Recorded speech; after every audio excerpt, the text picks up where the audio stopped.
Hello everyone, എല്ലാവരും സുഖമായിട്ടിരിക്കുന്നു വിശ്വസിക്കുന്നു. പുതിയ വീഡിയോയിലേക്ക് എല്ലാവർക്കും ഹാർദവമായ സ്വാഗതം. കഴിഞ്ഞ 2 ഞായറാഴ്ചകളിലായിട്ട് ഞാൻ SCERT പുറത്തിറക്കിയിട്ടുള്ള കെമിസ്ട്രിയുടെ SLC മോഡൽ ക്വസ്റ്റ്യൻ പേപ്പറിന്റെ സെറ്റ് എ സെറ്റ് ബി ഡിസ്കഷൻസുമായിട്ട് നിങ്ങൾക്ക് മുന്നിലെത്തിയിരുന്നു. ഇന്ന് ഞാൻ നിങ്ങൾക്ക് മുന്നിലെത്തിയിരിക്കുന്നത് പുതിയൊരു സെറ്റ് ക്വസ്റ്റ്യൻ പേപ്പറുമായിട്ടാണ്.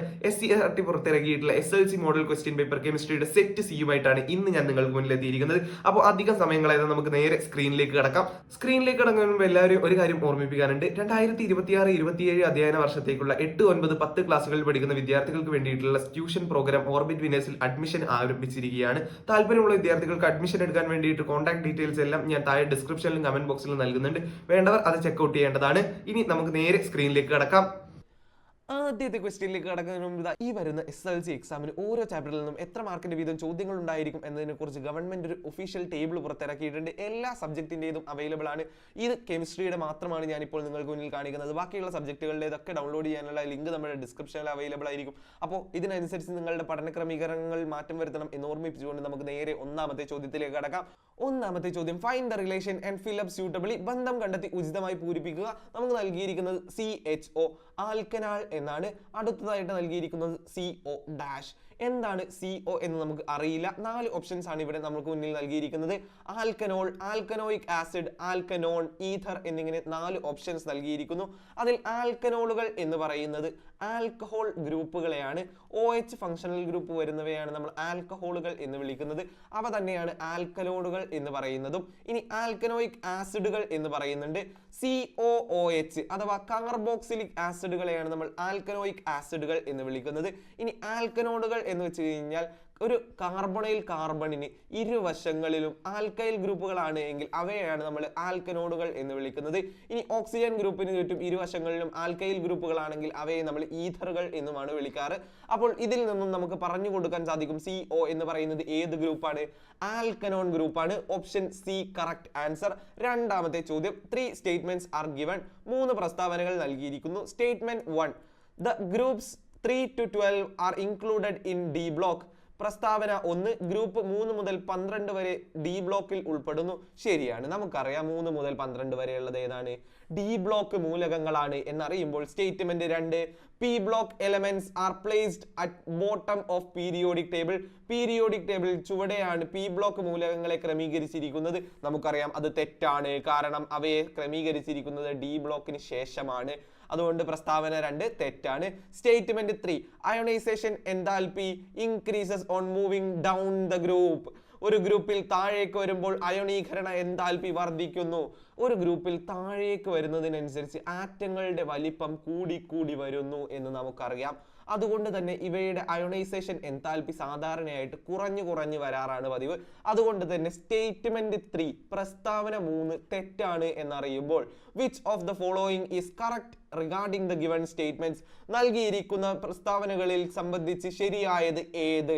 അപ്പൊ നമ്മൾ പറയും 1 മാത്രമാണ് ശരി, 2ഉം 3ഉം തെറ്റാണ്. അങ്ങനെയെങ്കിൽ ഓപ്ഷൻസ് നമ്മൾ പരിശോധിക്കും. ഓപ്ഷൻ B ആയിരിക്കും കറക്റ്റ് ആൻസർ. മൂന്നാമത്തെ ചോദ്യം, match the following. A, B കോളങ്ങൾ നൽകിയിരിക്കുന്നു. അതിൽ A കോളത്തിൽ നൽകിയിരിക്കുന്നത് A 6.022 into 10 raised to 23 NH3. B 22.4 liter H2 STP. C 1 mol CO2. B കോളത്തിൽ നൽകിയിരിക്കുന്നത് പരിശോധിക്കാം. 2 ഗ്രാം, 44 ഗ്രാം, 17 ഗ്രാം, 1 ഗ്രാം എന്നിങ്ങനെ. അതിൽ നമുക്ക് ആദ്യം A ക്വസ്റ്റ്യൻ പരിശോധിക്കാം. A നൽകിയിരിക്കുന്നത് എന്താണ്? 6.022 into 10 raised to 23. 6.022 into 10 raised to 23 നമ്മൾ അവഗാഡ്രോ നമ്പർ എന്ന് വിളിച്ചിരുന്നു. നിങ്ങൾക്ക് ഓർമ്മയുണ്ടായിരിക്കും. അങ്ങനെയെങ്കിൽ അമോണിയ അവഗാഡ്രോ നമ്പർ എന്ന് പറയുന്നത് 1 മോളിന് തുല്യമാണ് എന്ന് നമ്മൾ എല്ലാവരും പഠിച്ചിട്ടുണ്ട്.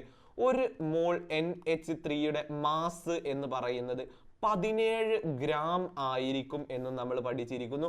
അതിനാൽ നമ്മൾ പറയും എയുടെ ആൻസർ എന്ന് പറയുന്നത് B കോളത്തിൽ നിന്നും 3 ആയിരിക്കും. എന്തായിരിക്കും? 3 ആയിരിക്കും. B 22.4 litre H2 at STP.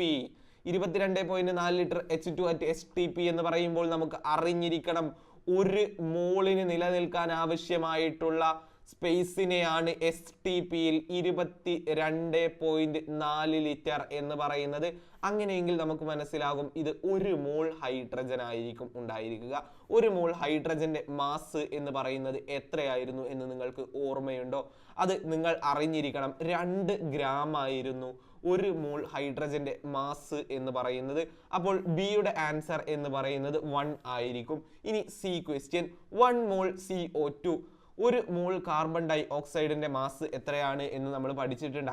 ആദ്യം തന്നെ 44 ഗ്രാം ആണ് 1 മോൾ കാർബൺ ഡൈ ഓക്സൈഡിന്റെ മാസ്. അതുകൊണ്ട് നമ്മൾ പറയും സിയുടെ ആൻസർ എന്ന് പറയുന്നത് ബി കോളത്തിൽ നിന്നും 2. ഇനി ക്വസ്റ്റ്യനിൽ നൽകിയിരിക്കുന്ന ഓപ്ഷൻസ് പരിശോധിക്കുമ്പോൾ ഓപ്ഷൻ സി ആയിരിക്കും കറക്റ്റ് ആൻസർ എന്ന് പറഞ്ഞുകൊണ്ട് 4ാമത്തെ ചോദ്യത്തിലേക്ക്. അസേർഷൻ എ, പ്രസ്താവന എ. Concentrated sulphuric acid react with metal to get reduced. ഗാഢ സൾഫ്യൂരിക് ആസിഡ് ലോഹങ്ങളുമായി പ്രവർത്തിച്ച് നിരോക്സീകരിക്കപ്പെടുന്നു. നമ്മൾ കഴിഞ്ഞ ക്ലാസ്സിലെ ബി ക്വസ്റ്റ്യനിൽ പറഞ്ഞിട്ടുണ്ടായിരുന്നു സൾഫ്യൂരിക് ആസിഡ് ലോഹങ്ങളുമായിട്ട് രാസപ്രവർത്തനത്തിൽ ഏർപ്പെട്ട് നിരോക്സീകരിക്കപ്പെടുന്നുണ്ട്, റിഡക്ഷന് വിധേയമാകുന്നുണ്ട് എന്ന് നമ്മൾ പഠിച്ചിട്ടുണ്ട് ഇല്ലേ? അപ്പൊ നമ്മൾ പറയും അസേഷൻ എ ശരിയാണ്. എന്ത് ശരിയാണ്? അസേഷൻ എ ശരിയാണ്. റീസൺ ആർ, കാരണം R. Concentrated sulphuric acid is good oxidising agent. ഗാഢ സൾഫ്യൂരിക് ആസിഡ് ഒരു നല്ല ഓക്സികാരിയാണ്. ശരിയാണ്. എന്താ കാരണം? റിഡക്ഷന് വിധേയമാകുന്നവരെ അഥവാ നിരോക്സീകരിക്കപ്പെടുന്നവരെ നമ്മൾ വിളിക്കുന്ന പേരാണ് ഓക്സികാരി അല്ലെങ്കിൽ ഓക്സിഡൈസിങ് ഏജന്റ് എന്ന് പറയുന്നത്. അപ്പോൾ നമ്മൾ പറയും അസേഷൻ എയും റീസൺ ആറും, പ്രസ്താവന എയും കാരണം ആറും ശരിയാണ്. ആർ എന്നത് എയുടെ ശരിയായ വിശദീകരണവുമാണ്. R is the correct explanation of A. അങ്ങനെയെങ്കിൽ നമുക്ക് നോക്കാം ഓപ്ഷൻസിൽ നിന്നും ഏത്. ഓപ്ഷൻ സി ആയിരിക്കും കറക്റ്റ് ആൻസർ എന്ന് പറഞ്ഞുകൊണ്ട് 1 മാർക്കിന്റെ സെക്ഷൻ ഇവിടെ അവസാനിക്കുന്നു. നമ്മൾ ഇതാ 2 മാർക്കിന്റെ സെക്ഷനിലേക്ക് കടക്കുന്നു. 2 മാർക്കിന്റെ 1ാമത്തെ ചോദ്യം, ദാറ്റ് ഈസ് 5ാമത്തെ question. The atomic number of the element is 22. ഒരു മൂലകത്തിന്റെ അറ്റോമിക് നമ്പർ 22 ആണ്. എ ക്വസ്റ്റ്യൻ, ബി ക്വസ്റ്റ്യൻ ഉണ്ട്. A question, write the subshell electronic configuration of this element. ഈ മൂലകത്തിന്റെ സബ്ഷെൽ ഇലക്ട്രോൺ വിന്യാസം എഴുതുക. സബ്ഷെൽ ഇലക്ട്രോൺ വിന്യാസം എഴുതാൻ വേണ്ടിയിട്ട് നമ്മൾ എല്ലാവരും പഠിച്ചിട്ടുണ്ട്. അതിനു വേണ്ടിയിട്ട് നമ്മളൊരു സ്പൈറൽ പഠിച്ചിട്ടില്ലേ? ഒരു എനർജി ഓർഡർ പഠിക്കാൻ വേണ്ടിയിട്ട് ഒരു സിമ്പിൾ സ്പൈറൽ പഠിച്ചിരുന്നു. ആ സ്പൈറൽ എല്ലാവർക്കും എഴുതാൻ അറിയാം എന്ന് ഞാൻ വിശ്വസിക്കുന്നു. അങ്ങനെയെങ്കിൽ നിങ്ങൾ ഇങ്ങനെ എഴുതുക: 1s 2s 2p 3s 3p 3d 4s 4p 4d 4f എന്നിങ്ങനെ എഴുതി വെക്കുക. ബാക്കി നിങ്ങൾക്ക് വേണം എങ്കിൽ എഴുതി വെച്ചാൽ മതി കേട്ടോ. എന്നിട്ട് ഇങ്ങനെ ചരിച്ച് വര വരച്ച് വെക്കുക. ഈ ചരിച്ച് വര വരച്ചതിന് ശേഷം ഓരോ വരകൾക്ക് മുകളിൽ നിന്നും നമ്മൾ ആരോ ഇട്ട് കൊടുക്കും. ഇനി ഈ ആരോ ഇട്ട് കൊടുത്തതിനെ നമ്മൾ ഓരോ റൂട്ടാക്കി കൺസിഡർ ചെയ്തുകൊണ്ട് ഓരോന്ന് വീതം എഴുതി വെക്കും. ആദ്യം 1s, അതിനുശേഷം അടുത്ത റൂട്ടിൽ ഏതാണ് 2s, അതിനുശേഷം ഏതാ 2sന് ശേഷം വരുന്നത്, പിന്നെ 2p, പിന്നെ ഏതാ വരുന്നത് 2pക്ക് ശേഷം 3s, അതിനുശേഷം ഏതാ വരുന്നത് 3p, പിന്നെ 4s, പിന്നെ 3d, ഏതാ വരുന്നത് 3d, അതിനുശേഷമോ 4p എന്നിങ്ങനെ ആയിരിക്കും വരിക എന്ന് ഓർമ്മിപ്പിച്ചുകൊണ്ട് ഇനി നമുക്ക് ഇലക്ട്രോൺ ഫില്ലിംഗ് നടത്തണം. നമ്മുടെ കയ്യിലുള്ള എലമെന്റിന്റെ അറ്റോമിക് നമ്പർ എന്ന് പറയുന്നത് 22 ആണ്. അതായത് നമ്മുടെ കയ്യിൽ ഉള്ളത് 22 ഇലക്ട്രോണുകളാണ്. 22 ഇലക്ട്രോണുകളെ ഇവയ്ക്ക് വീതം വെച്ച് കൊടുക്കുന്ന സമയത്ത് നമ്മൾ അറിയണം എസ് സബ്ഷെല്ലിൽ 2 ഇലക്ട്രോണുകൾ കൊള്ളും, പി സബ്ഷെല്ലിൽ 6, ഡി സബ്ഷെല്ലിൽ 10, എഫ് സബ്ഷെല്ലിൽ 14 ഇലക്ട്രോണുകളാണ് പരമാവധി ഉൾക്കൊള്ളുക. ഇതേ കാര്യം മനസ്സിൽ വെച്ചുകൊണ്ട് നമ്മൾ ഇതാ ഇലക്ട്രോൺ ഫില്ലിംഗ് നടത്തും. 1s2 2s2 2p6 3s2 3p6. ഇപ്പൊ നമ്മുടെ കയ്യിൽ നിന്ന് എത്ര ഇലക്ട്രോണുകൾ പോയി എന്ന് കൂട്ടും. 10 12 18 ഇലക്ട്രോണുകൾ നമ്മുടെ കയ്യിൽ നിന്ന് പോയിരിക്കുന്നു. ഇനി ബാക്കി എത്ര ഇലക്ട്രോണുകൾ ഉണ്ട്? 4 ഇലക്ട്രോണുകൾ ഉണ്ട്. അടുത്തത് 4sൽ 2 ഇലക്ട്രോണുകൾ നൽകും. 3dയിൽ ബാക്കിയുള്ള എത്ര ഇലക്ട്രോണുകൾ? 2 ഇലക്ട്രോണുകൾ നൽകുമ്പോൾ നമ്മൾ ഇതാ 4p മായ്ച്ചു കളയും. അപ്പോൾ നമുക്ക് ലഭിക്കും എന്ത്? 1s2 2s2 2p6 3s2 3p6 4s2 3d2 എന്നതായിരിക്കും ഇതിനെ ഇലക്ട്രോണിക് കോൺഫിഗറേഷൻ എന്ന് പറയുന്നത്. നിങ്ങൾ കിഡിലം കുട്ടികളാണ് എന്ന് കാണിക്കാൻ വേണ്ടിയിട്ട് എന്ത് ചെയ്യാമെന്നറിയോ? ഇതിനെ ചെറുതായിട്ടൊന്ന് ഓർഡർ മാറ്റാം. നമുക്ക് എപ്പോഴും അസെൻഡിങ് ഓർഡറിൽ എഴുതുന്നതാ ഇഷ്ടം എന്നുള്ളത് കൊണ്ട് 1s2 2s2 2p6 3s2 3p6 3D2 4S2 എന്ന് മാറ്റി എഴുതും. ഇനി നമ്മൾ അടിപൊളി കുട്ടികളാണ് എന്ന് കാണിക്കാൻ വേണ്ടിയിട്ട് നമുക്ക് എന്ത് ചെയ്യാം? ഇതിന്റെ തൊട്ട് മുൻപത്തെ നോബിൾ ഗ്യാസ് ആയിട്ടുള്ള ആർഗൺ, 22-ന് തൊട്ട് മുൻപുള്ള നോബിൾ ഗ്യാസ് ഏതാണ്? ആർഗൺ ആണ്. നോബിൾ ഗ്യാസസിനെ പഠിക്കാൻ വേണ്ടിയിട്ട് നിങ്ങൾക്കൊരു സിമ്പിൾ ആയിട്ടുള്ള ട്രിക്ക് ഞാൻ പറഞ്ഞു തരാം. അതാണ് ഹേ നീ ആരാ. എന്താണ്? ഹേ നീ ആരാ? കൃഷ്ണനോ സീതയോ രാമനോ? എന്താണ്? ഹേ നീ ആരാ? കൃഷ്ണനോ സീതയോ രാമനോ? ഇവരാണ് 18ാം ഗ്രൂപ്പ് മൂലകങ്ങൾ. ഇതിൽ ഒരാൾ കൂടെ ഉണ്ട്, പാവപ്പെട്ട ഒഗ്നസോൺ എന്ന് പറയുന്ന ഒരാൾ കൂടെ ഉണ്ട് എന്ന് നിങ്ങൾ അറിഞ്ഞിരിക്കുക. ഇനി ഇവരുടെ ഒക്കെ ഇലക്ട്രോൺ കോൺഫിഗറേഷൻ എഴുതുന്നതിന് മുൻപ് അറ്റോമിക് നമ്പർ അറിഞ്ഞിരിക്കണം. ഹീലിയത്തിന്റെ അറ്റോമിക് നമ്പർ 2, നിയോണിൻ്റെത് 10, ആർഗണിൻ്റെത് 18, ക്രിപ്റ്റോണിൻ്റെത് 36, സെനോണിൻ്റെത് 54, റാഡോണിൻ്റെത് 86, ഒഗ്നസോണിൻ്റെത് 118 എന്ന് നിങ്ങൾ അറിഞ്ഞിരിക്കുക. ഇതിൽ ഒരു 10ാം ക്ലാസ് കുട്ടി എന്നുള്ള നിലക്ക് നിങ്ങൾക്ക് ക്രിപ്റ്റോൺ വരെ മാത്രം അറിഞ്ഞാൽ മതി. സോറി, ക്രിപ്റ്റോണും അറിയണം എന്നില്ല, ആർഗൺ വരെ അറിഞ്ഞാൽ മതി. അപ്പോൾ 2, 10, 18 നിങ്ങൾ അറിഞ്ഞിരിക്കുക. 18 വരെയുള്ള ഇലക്ട്രോണിക് കോൺഫിഗറേഷനുകൾ കവർ ചെയ്യുന്ന തരത്തിൽ നമ്മൾ ആർഗൺ എന്ന് എഴുതി വെക്കും. 18 ഇലക്ട്രോണുകൾ വരുന്നത് ഇതാ ഇവിടെ വരെയാണ്, 3p വരെ. 3pക്ക് ശേഷം വരുന്ന ബാക്കിയുള്ളവരെ കൂടെ നമ്മൾ എഴുതി വെക്കും, 3D2 4S2. ഇതിൽ ഏത് തരത്തിൽ നിങ്ങൾ എഴുതി കഴിഞ്ഞാലും നിങ്ങൾക്ക് മാർക്ക് ലഭിക്കും എന്ന് ഓർമ്മിപ്പിച്ചുകൊണ്ട് ബി ക്വസ്റ്റ്യനിലേക്ക്. Which group does it belongs to? ഈ മൂലകം ഏത് ഗ്രൂപ്പിൽ ഉൾപ്പെടുന്നു? ഏത് ഗ്രൂപ്പാ എന്ന് കണ്ടുപിടിക്കുന്നത് നിങ്ങൾക്കറിയാം. ഗ്രൂപ്പ്, പീരിയഡ്, ബ്ലോക്ക് കണ്ടെത്താൻ നമ്മൾ പഠിച്ചിട്ടുണ്ട്. ആദ്യം നമ്മൾ പഠിച്ചത് ബ്ലോക്ക് കണ്ടെത്തുന്നതിനെ കുറിച്ചാണ്. ബ്ലോക്ക് കണ്ടുപിടിച്ചിരുന്നത് എങ്ങനെയായിരുന്നു എന്ന് നിങ്ങൾക്ക് ഓർമ്മയുണ്ടോ? ബ്ലോക്ക് കണ്ടെത്താൻ വേണ്ടിയിട്ട് നമുക്ക് സിമ്പിൾ ആയിട്ട് നോക്കേണ്ടത് എന്തായിരുന്നു? അവസാനത്തെ ഇലക്ട്രോൺ നിറയുന്ന സബ്ഷെൽ ഏതാണ് എന്ന് നോക്കിക്കഴിഞ്ഞാൽ നമുക്ക് ഏത് ലഭിക്കും? ബ്ലോക്ക് ലഭിക്കും. ഇവിടെ അവസാനത്തെ ഇലക്ട്രോൺ നിറയുന്നത് ഏത് സബ്ഷെല്ലിലായിരുന്നു? ഡി സബ്ഷെല്ലിലാണ് എന്നുള്ളത് കൊണ്ട് നമ്മൾ പറയും ഇത് ഡി ബ്ലോക്ക് മൂലകം ആണ്. എന്താണ്? ഡി ബ്ലോക്ക് മൂലകം ആണ് എന്ന് പറഞ്ഞു കൊടുക്കും. ഇനി നമ്മൾ കണ്ടെത്തേണ്ടത് പീരിയഡ് ആണ്. പീരിയഡ് കണ്ടെത്താൻ വേണ്ടിയിട്ട് നമുക്കറിയാം ഏറ്റവും വലിയ പ്രിൻസിപ്പൽ ക്വാണ്ടം നമ്പറിനെ കണ്ടെത്തിയാൽ മതി. ഇതിൽ ഏറ്റവും വലിയ പ്രിൻസിപ്പൽ ക്വാണ്ടം നമ്പർ എത്രയാണ്? 1 ആണോ 2 ആണോ 3 ആണോ 4 ആണോ വലുത്? പ്രിൻസിപ്പൽ ക്വാണ്ടം നമ്പർ 4 ആണ് ഏറ്റവും വലുത് എന്നുള്ളത് കൊണ്ട് പീരിയഡ് 4 ആയിരിക്കും. ഇനി ഗ്രൂപ്പ് കണ്ടെത്തുന്നതിന് വേണ്ടിയിട്ട് ഓരോ ബ്ലോക്കുകൾക്കും ഓരോ തരത്തിലാണ് നമ്മൾ ഗ്രൂപ്പ് കണ്ടെത്തിയിരുന്നത്. അതിൽ എസ് ബ്ലോക്ക് ആയിരുന്നു എങ്കിൽ എസ് ബ്ലോക്കിൽ 2 ഇലക്ട്രോണുകളാണ് പരമാവധി കൊള്ളുക. എത്ര ഇലക്ട്രോണുകൾ ഉണ്ട് എന്ന് നോക്കുക. അവസാനത്തെ സബ്ഷെല്ലായിട്ടുള്ള എസിൽ 1 ഇലക്ട്രോണോ 2 ഇലക്ട്രോണോ ആണ് എങ്കിൽ, 1 ഇലക്ട്രോൺ ആണ് എന്നുണ്ടെങ്കിൽ അത് 1ാമത്തെ ഗ്രൂപ്പ്, 2 ഇലക്ട്രോൺ ആണ് എങ്കിൽ അത് 2ാമത്തെ ഗ്രൂപ്പ്. ഇനി പി ബ്ലോക്ക് എലമെന്റ് ആണ് എന്നുണ്ടെങ്കിൽ അവസാനത്തെ ഇലക്ട്രോൺ നിറയുന്നത് പി ബ്ലോക്കിലായിരിക്കും, അല്ല പി സബ്ഷെല്ലിലായിരിക്കും.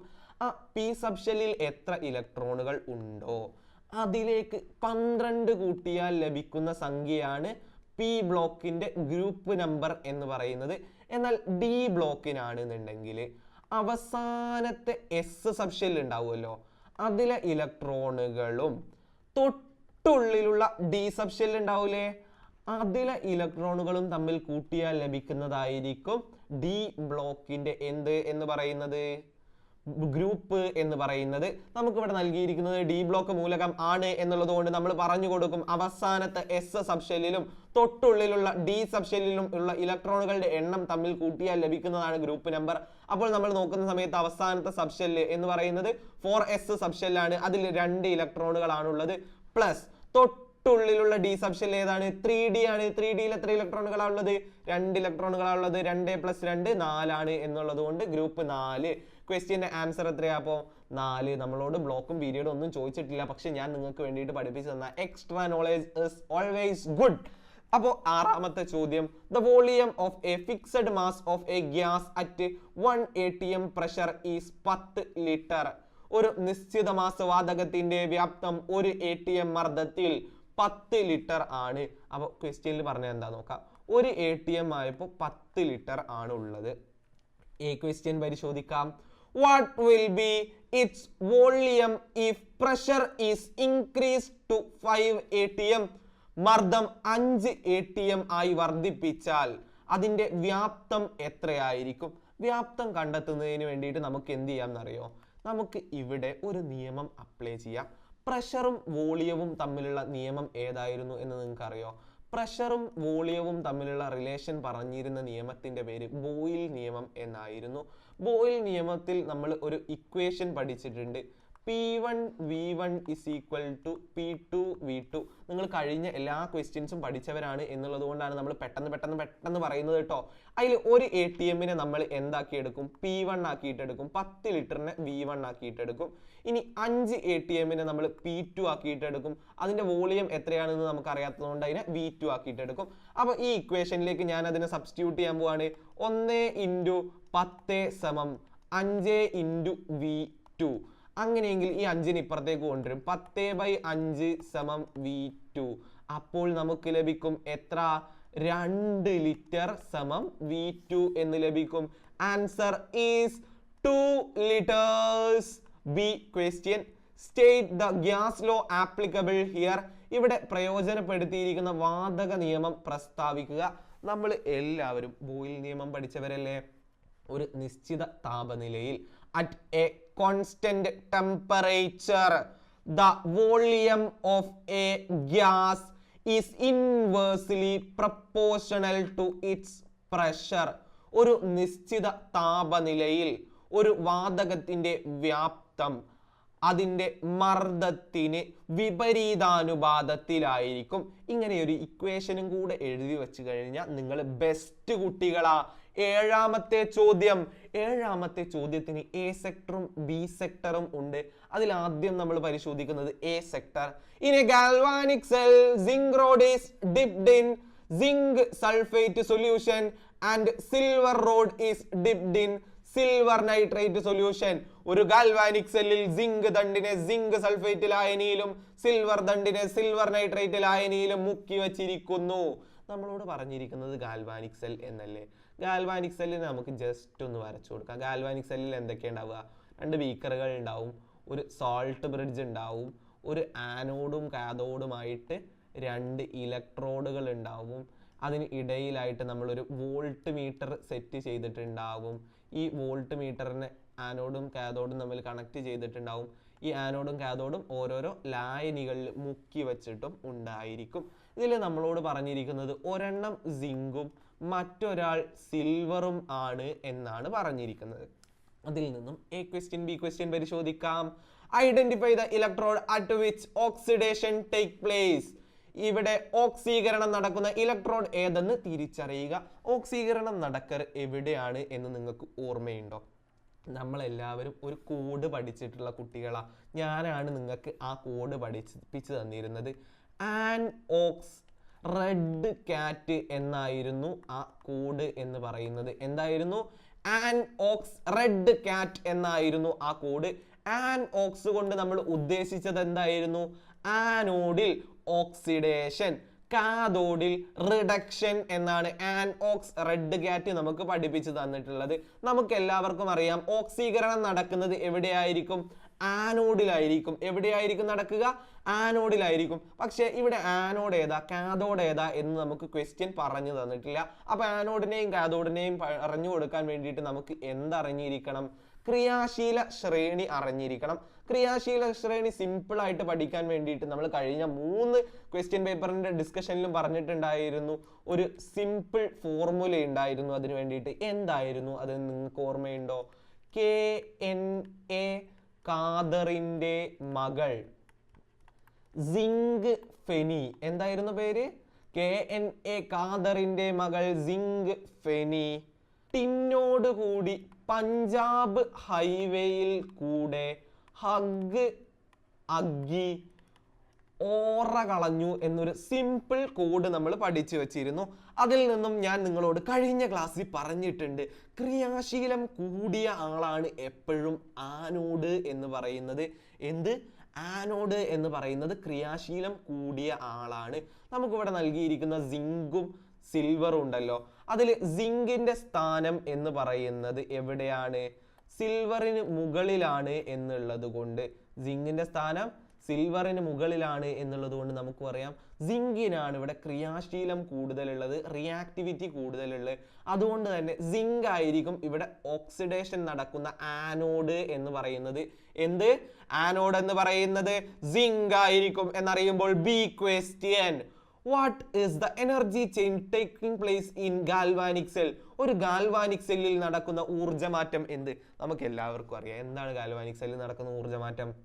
ഊർജ്ജമാറ്റം എന്താന്ന് വെച്ച് കഴിഞ്ഞാൽ രാസോർജ്ജം ഉണ്ടല്ലോ, അതായത് കെമിക്കൽ എനർജി എന്തായിട്ട് മാറുന്നറിയോ? വൈദ്യുതോർജ്ജമായിട്ട് മാറും. എന്തായിട്ട് മാറും? ഇലക്ട്രിക്കൽ എനർജി ആയിട്ട് മാറും. രാസോർജം വൈദ്യുതോർജ്ജമായിട്ട് മാറുന്നു. The chemical energy converts to electrical energy. B ക്വസ്റ്റ്യനിലേക്ക് കടക്കാം. ബി ക്വസ്റ്റ്യനിൽ എ ക്വസ്റ്റ്യനും ബി ക്വസ്റ്റ്യനും ഉണ്ട്. അതിൽ എ ക്വസ്റ്റ്യൻ പരിശോധിക്കാം. What is the energy change taking place in electrolytic cell? ഒരു വൈദ്യുത വിശ്ലേഷണ സെല്ലിൽ നടക്കുന്ന ഊർജ്ജമാറ്റം എന്ത്? ഇലക്ട്രോലൈറ്റിക് സെല്ല് എന്ന് പറയുന്നതിൻ്റെ ധർമ്മം എന്തായിരുന്നു എന്ന് നിങ്ങൾക്ക് ഓർമ്മയുണ്ടോ? വൈദ്യുതോർജ്ജത്തെ രാസോർജ്ജമാക്കി മാറ്റുന്നതാണ് ഇലക്ട്രോലൈറ്റിക് സെല്ലിന്റെ ധർമ്മം എന്ന് പറയുന്നത്. എന്താക്കി മാറ്റുക? കെമിക്കൽ എനർജി ആക്കിയിട്ട് മാറ്റുക. എന്തിനെ? ഇലക്ട്രിക്കൽ എനർജിനെ. നമ്മൾ പറയും converts electrical energy to chemical energy. വൈദ്യുതോർജ്ജത്തെ രാസോർജ്ജമാക്കി മാറ്റുന്നു. B question. In which electrode oxidation take place in electrolytic cell? ഒരു വൈദ്യുത വിശ്ലേഷണ സെല്ലിൽ ഓക്സീകരണം നടക്കുന്നത് ഏത് ഇലക്ട്രോഡിലാണ്? ഓക്സീകരണം എപ്പോഴും നടക്കുന്നത് എവിടെയായിരുന്നു? ആൻഓക്സ് റെഡ് കാറ്റിൽ നിന്നും നമ്മൾ പറയും എവിടെയാണ്? ആനോഡിലാണ് ഓക്സിഡേഷൻ നടക്കുന്നത്. എവിടെയായിരിക്കും ഓക്സീകരണം നടക്കുന്നത്? ആനോഡിൽ ഓക്സീകരണം, ഓക്സിഡേഷൻ എന്ന് പറഞ്ഞുകൊണ്ട് 8ാമത്തെ ചോദ്യത്തിലേക്ക് കടക്കുന്നു. 8ാമത്തെ ചോദ്യം, A homologous series is given. ഒരു ഹോമോലോഗസ് സീരീസ് നൽകിയിരിക്കുന്നു. എന്താ ഹോമോലോഗസ് സീരീസ് എന്ന് നിങ്ങൾക്ക് ഓർമ്മയില്ലേ? ഹോമോലോഗസ് സീരീസ് എന്ന് പറയുന്നത് പ്രത്യേക തരം ഹൈഡ്രോ കാർബണിന്റെ ഗ്രൂപ്പുകൾ തന്നെയാണ്. അവയെ ഒരു പൊതുസമവാക്യം വെച്ചിട്ട് നമുക്ക് റെപ്രസെന്റ് ചെയ്യാൻ കഴിയും. ഒരു കോമൺ ഇക്വേഷൻ വെച്ചിട്ട്. അതിൽ നമ്മൾ ആൽക്കെയിൻ, ആൽക്കീൻ, ആൽക്കൈനുകളെ കുറിച്ച് പഠിച്ചിട്ടുണ്ട്. ആൽക്കെയിനുകളുടെ ANE വരുന്നവയുടെ സിംഗിൾ ബോണ്ട് ഉള്ളവരുടെ ഒരു ഹോമോലോഗസ് സീരീസിന്റെ കോമൺ ഫോർമുല എന്തായിരുന്നു? CnH2n+2. ആൽക്കീനുകളുടേത് എന്തായിരുന്നു? ഡബിൾ ബോണ്ട് വരുന്നവരുടേത് CnH2n എന്നായിരുന്നു. ആൽക്കൈനുകളുടെ ട്രിപ്പിൾ ബോണ്ട് വരുന്നവരുടേത് എന്തായിരുന്നു? CnH2n-2 എന്നായിരുന്നു എന്ന് നമുക്ക് ഓർമ്മയുണ്ട്. ഈ അറിവോട് കൂടിയിട്ട് ഇതാ നമ്മൾ ചോദ്യത്തിലേക്ക് നോക്കുന്നു. CH4 C2H6 C3H8-A C5H12-B. ഇതിൽ നിന്നും ഞാൻ നോക്കും C1 H4, അതായത് മാറ്റം എത്രയാണ്? 4 എന്ന് പറയുന്നത് 2 × 1 + 2 ആണ് 4 എന്ന് പറയുന്നത്. അങ്ങനെയെങ്കിൽ C2H6 അപ്പോൾ നമ്മൾ നോക്കുമ്പോൾ എന്ത് കിട്ടും? 2 × 2 + 2 ആണ് എന്ത് എന്ന് പറയുന്നത്? 6 എന്ന് പറയുന്നത്. അപ്പോൾ തന്നെ എനിക്ക് മനസ്സിലാകും ഇവൻ ഏതാണ്? ആൽക്കെയിൻ ആണ്. ആരാണ്? ആൽക്കെയിൻ ആണ്. സിംഗിൾ ബോണ്ട് ഉള്ള കോമ്പൗണ്ടാ. അങ്ങനെയെങ്കിൽ എയും ബിയും കണ്ടെത്താൻ നമുക്ക് കഴിയും. ക്വസ്റ്റ്യൻ എ ചോദിക്കുന്നത് തന്നെ ഫൈൻഡ് എ ആൻഡ് ബി. എയും ബിയും കണ്ടെത്തുക എന്നാണ് നമ്മളോട് എ ക്വസ്റ്റ്യൻ ചോദിച്ചിരിക്കുന്നത്. കണ്ടെത്താൻ നമ്മൾ ശ്രമിക്കാൻ പോവുകയാണ്. ഇവ തമ്മിലുള്ള വ്യത്യാസം എന്ന് പറയുന്നത് C1ന്റെ വ്യത്യാസം ആണുള്ളത്. 3 കഴിഞ്ഞാൽ C എത്രയാ വരിക? 4 ആയിരിക്കും വരിക. അപ്പൊ എ എന്ന് പറയുന്നത് C4. അപ്പൊ H എത്രയാ വരിക? 2 × 4 + 2 എന്നായിരിക്കും. 2 × 4 8, 8 + 2 എന്ന് പറയുന്നത് 10. C4H10 ആയിരിക്കും എ എന്ന് പറയുന്നത്. ബി അപ്പൊ എത്രയായിരിക്കും? C5H12 ശേഷമാണ് ബി വരുന്നത്. അപ്പൊ 5 ശേഷം വരുന്നത് 6 ആണ്. C6H എത്രയാ? H കണ്ടെത്താൻ വേണ്ടിയിട്ട് 2 × 6 + 2 12, 14 എന്ന് ഉത്തരം കിട്ടും. C6H14 ആയിരിക്കും ബി എന്ന് പറയുന്നത്. B. What is general formula of given homologous series? ഈ ഹോമോലോഗസ് സീരീസിന്റെ പൊതു സമവാക്യം എഴുതുക. നമുക്ക് ആദ്യമേ കിട്ടി CnH2n+2 ആയിരിക്കും. ഇനി 9ാമത്തെ ചോദ്യത്തിലേക്ക് 9ാമത്തെ ചോദ്യത്തിനും AB ക്വസ്റ്റ്യൻസ് ഉണ്ട്. അതിൽ A പാർട്ട് ആദ്യം പരിശോധിക്കാം. A പാർട്ടിൽ AB ക്വസ്റ്റ്യൻസ് ഉണ്ട്.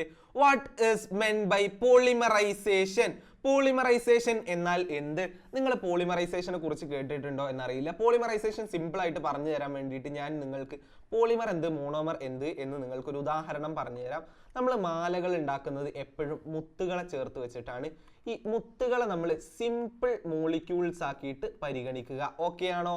ഈ മുത്തുകൾ എന്നതുകൊണ്ട് ഞാൻ ഉദ്ദേശിച്ചത് സിമ്പിൾ മോളിക്യൂൾസ് എന്നാണ്. ഇതിനെ എല്ലാത്തിനെയും കൂടെ കൂട്ടിയിട്ട് നമ്മൾ ഒരു വലിയ ഒരു ചരടിൽ അല്ലെങ്കിൽ നൂലിൽ കെട്ടിയെടുക്കുമ്പോൾ നമുക്ക് എന്ത് കിട്ടും? ഒരു മാല ലഭിക്കൂലേ? ഞാനിപ്പോൾ ഇത്രയ്ക്കൊക്കെയാണ് എൻ്റെ വരയ്ക്കുന്ന സ്കില്ല് എന്നുള്ളതുകൊണ്ട് ഞാനൊരു മാല വരച്ചു വെച്ചേക്കാണ്. ഇങ്ങനെ സിമ്പിൾ മോളിക്യൂൾസിനെ നമ്മൾ മോണോമറുകൾ എന്ന് വിളിക്കും. ഈ മോണോമറുകൾ തമ്മിൽ കൂടിച്ചേർന്നിട്ട് വലിയ മാല പോലത്തെ സംയുക്തമായിട്ട് മാറുന്നതിൻ്റെ, സിമ്പിൾ മോളിക്യൂൾസ് ആയിട്ടുള്ള മോണോമറുകൾ കൂടിയിട്ട് വലിയ കോമ്പൗണ്ടുകൾ ഉണ്ടാവുന്നതിനെയാണ് നമ്മൾ എന്തെന്ന് വിളിക്കുക? പോളിമറൈസേഷൻ എന്ന് പറയുന്നത് എന്ന് മനസ്സിലാക്കി വെക്കുക. നിങ്ങളോട് എക്സാമിന് ചോദിക്കുന്ന സമയത്ത് നിങ്ങൾ ഇങ്ങനെ പറഞ്ഞു കൊടുക്കണം: polymerisation is the process by which simple molecules called monomers എന്നും കൂടെ എഴുതി വെച്ച് കഴിഞ്ഞാൽ നിങ്ങൾ ഭയങ്കര ബെസ്റ്റ് കുട്ടികളാണ് എന്ന് പേപ്പർ നോക്കുന്ന ആൾക്കാർ വിചാരിക്കും. Join together to form large complex molecules. അപ്പോൾ ഒന്നുകൂടെ ഞാൻ ഇംഗ്ലീഷ് മീഡിയക്കാർക്ക് വേണ്ടിയിട്ട് പറയാം: polymerisation is the process by which simple molecules join together to form large complex molecules. ഇനി മലയാളം മീഡിയക്കാർക്ക് വേണ്ടിയിട്ട് അനേകം ലഘു തന്മാത്രകൾ ഒന്നിച്ചു ചേർന്ന് സങ്കീർണമായ തന്മാത്ര ഉണ്ടാകുന്ന പ്രവർത്തനമാണ് പോളിമറൈസേഷൻ. ഈ തന്മാത്രകൾ എന്ന് എഴുതിയെടുത്ത് ചെറിയൊരു തെറ്റുണ്ട്. ഇങ്ങനെയല്ല എള്ളു വരേണ്ടത്. അപ്പൊ ഒന്നുകൂടെ ഞാൻ മലയാളം മീഡിയക്കാർക്ക് വേണ്ടിയിട്ട് പറയാം: അനേകം ലഘു തന്മാത്രകൾ ഒന്നിച്ചു ചേർന്ന് സങ്കീർണമായ തന്മാത്ര ഉണ്ടാകുന്ന പ്രവർത്തനമാണ് പോളിമറൈസേഷൻ എന്ന് പറഞ്ഞു കൊടുക്കുമ്പോൾ B question: write the name of monomer of polythene. Polythene എന്ന പോളിമറിന്റെ മോണോമറിന്റെ പേര് എഴുതുക.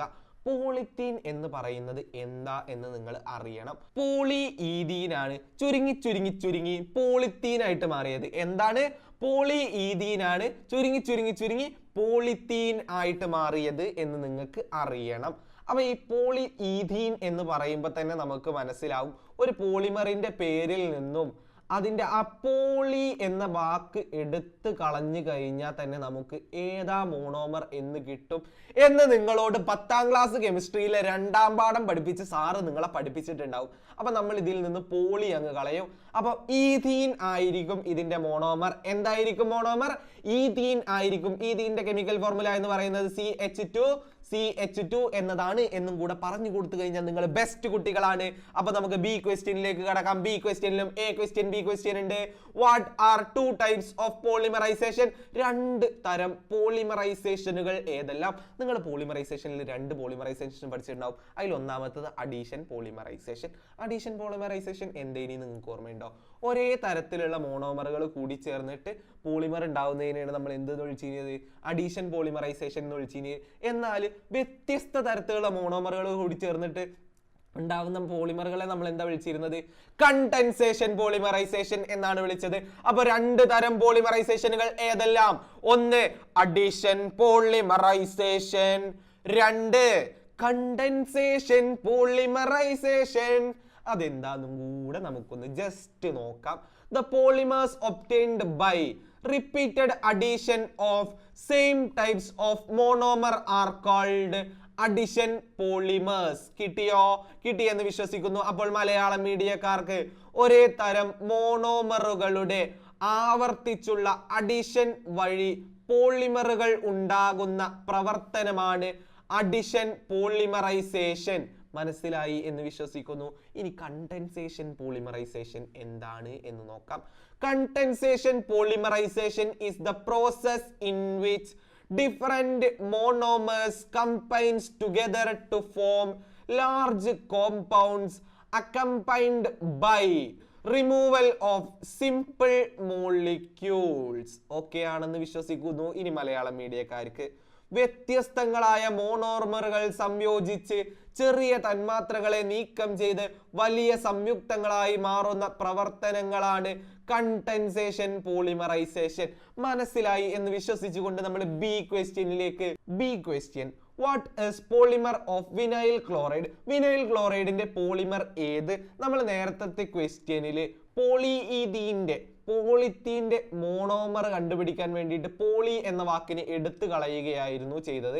എന്നാൽ വിനൈൽ ക്ലോറൈഡിന്റെ പോളിമറിനെ കണ്ടുപിടിക്കാൻ വേണ്ടിയിട്ട് നമുക്ക് എന്ത് ചെയ്യാം എന്നറിയോ? പോളി എന്ന വാക്ക് കൂട്ടിച്ചേർത്ത് കൊടുക്കാം. എന്ത് ചേർത്ത് കൊടുക്കാം? പോളി എന്നുള്ള വാക്ക് കൂട്ടിച്ചേർത്ത് കൊടുക്കാം. പോളി വിനൈൽ ക്ലോറൈഡ് എന്നായിരിക്കും അവന്റെ പോളിമറിന്റെ പേര് എന്ന് പറയുന്നത്. ഇനി വിനൈൽ ക്ലോറൈഡ് എന്താന്ന് കൂടെ ഞാൻ നിങ്ങൾക്ക് പറഞ്ഞു തരാം. CH2 ഡബിൾ ബോണ്ട് CHCl എന്ന് പറയുന്നതാണ് വിനൈൽ ക്ലോറൈഡ് എന്ന് പറയുന്ന കോമ്പൗണ്ട്. ഇതിന്റെ IUPAC നെയിം എന്താ അറിയോ? ക്ലോറോ ഈഥീൻ എന്നാണ്. എന്താണ്? ക്ലോറോ ഈഥീൻ എന്നാണ് വിനൈൽ ക്ലോറൈഡിന്റെ IUPAC നെയിം എന്ന് പറയുന്നത്. ഇതിനെ നമ്മൾ പോളിമറൈസേഷന് വിധേയമാക്കി കഴിഞ്ഞാൽ നമുക്ക് എന്ത് ലഭിക്കും എന്നറിയോ? പോളി വിനൈൽ ക്ലോറൈഡ് കിട്ടും. എന്ത് കിട്ടും? പോളി വിനൈൽ ക്ലോറൈഡ് ലഭിക്കും എന്ന് നിങ്ങൾ അറിയുക. അതിനെ നമ്മൾ ഷോർട്ട് ആക്കിയിട്ട് ഒരു പേര് വിളിക്കാറുണ്ട്, PVC എന്നായിരുന്നു അത്. 10ാമത്തെ ചോദ്യത്തിലേക്ക്. Which method of concentration is used in each of the following situations? താഴെ പറയുന്ന ഓരോ സാഹചര്യത്തിലും അയിര് സാന്ദ്രീകരണം ചെയ്യുന്നതിന് ഉപയോഗിക്കുന്ന രീതി ഏതാണ്? നമ്മൾ 4 രീതികൾ പഠിച്ചിട്ടുണ്ട്. ഒന്നാമത്തേത് ലെവിഗേഷൻ, ജലപ്രവാഹത്തിൽ കഴുകിയെടുക്കൽ. രണ്ടാമത്തേത് ഫ്രോത്ത് ഫ്ലോട്ടേഷൻ, പ്ലവന പ്രക്രിയ. മൂന്നാമത്തേത് മാഗ്നറ്റിക് സെപ്പറേഷൻ, കാന്തിക വിഭജനം. നാലാമത്തേത് ലീച്ചിങ്. അപ്പോൾ അതിൽ നിന്നുകൊണ്ട് നമ്മൾ എ ക്വസ്റ്റ്യൻ, ബി ക്വസ്റ്റ്യൻ പരിശോധിക്കും. A, the density of or is more than that of gang. അയിരിന്റെ സാന്ദ്രത അപദ്രവ്യത്തെക്കാൾ കൂടുതലാണ്.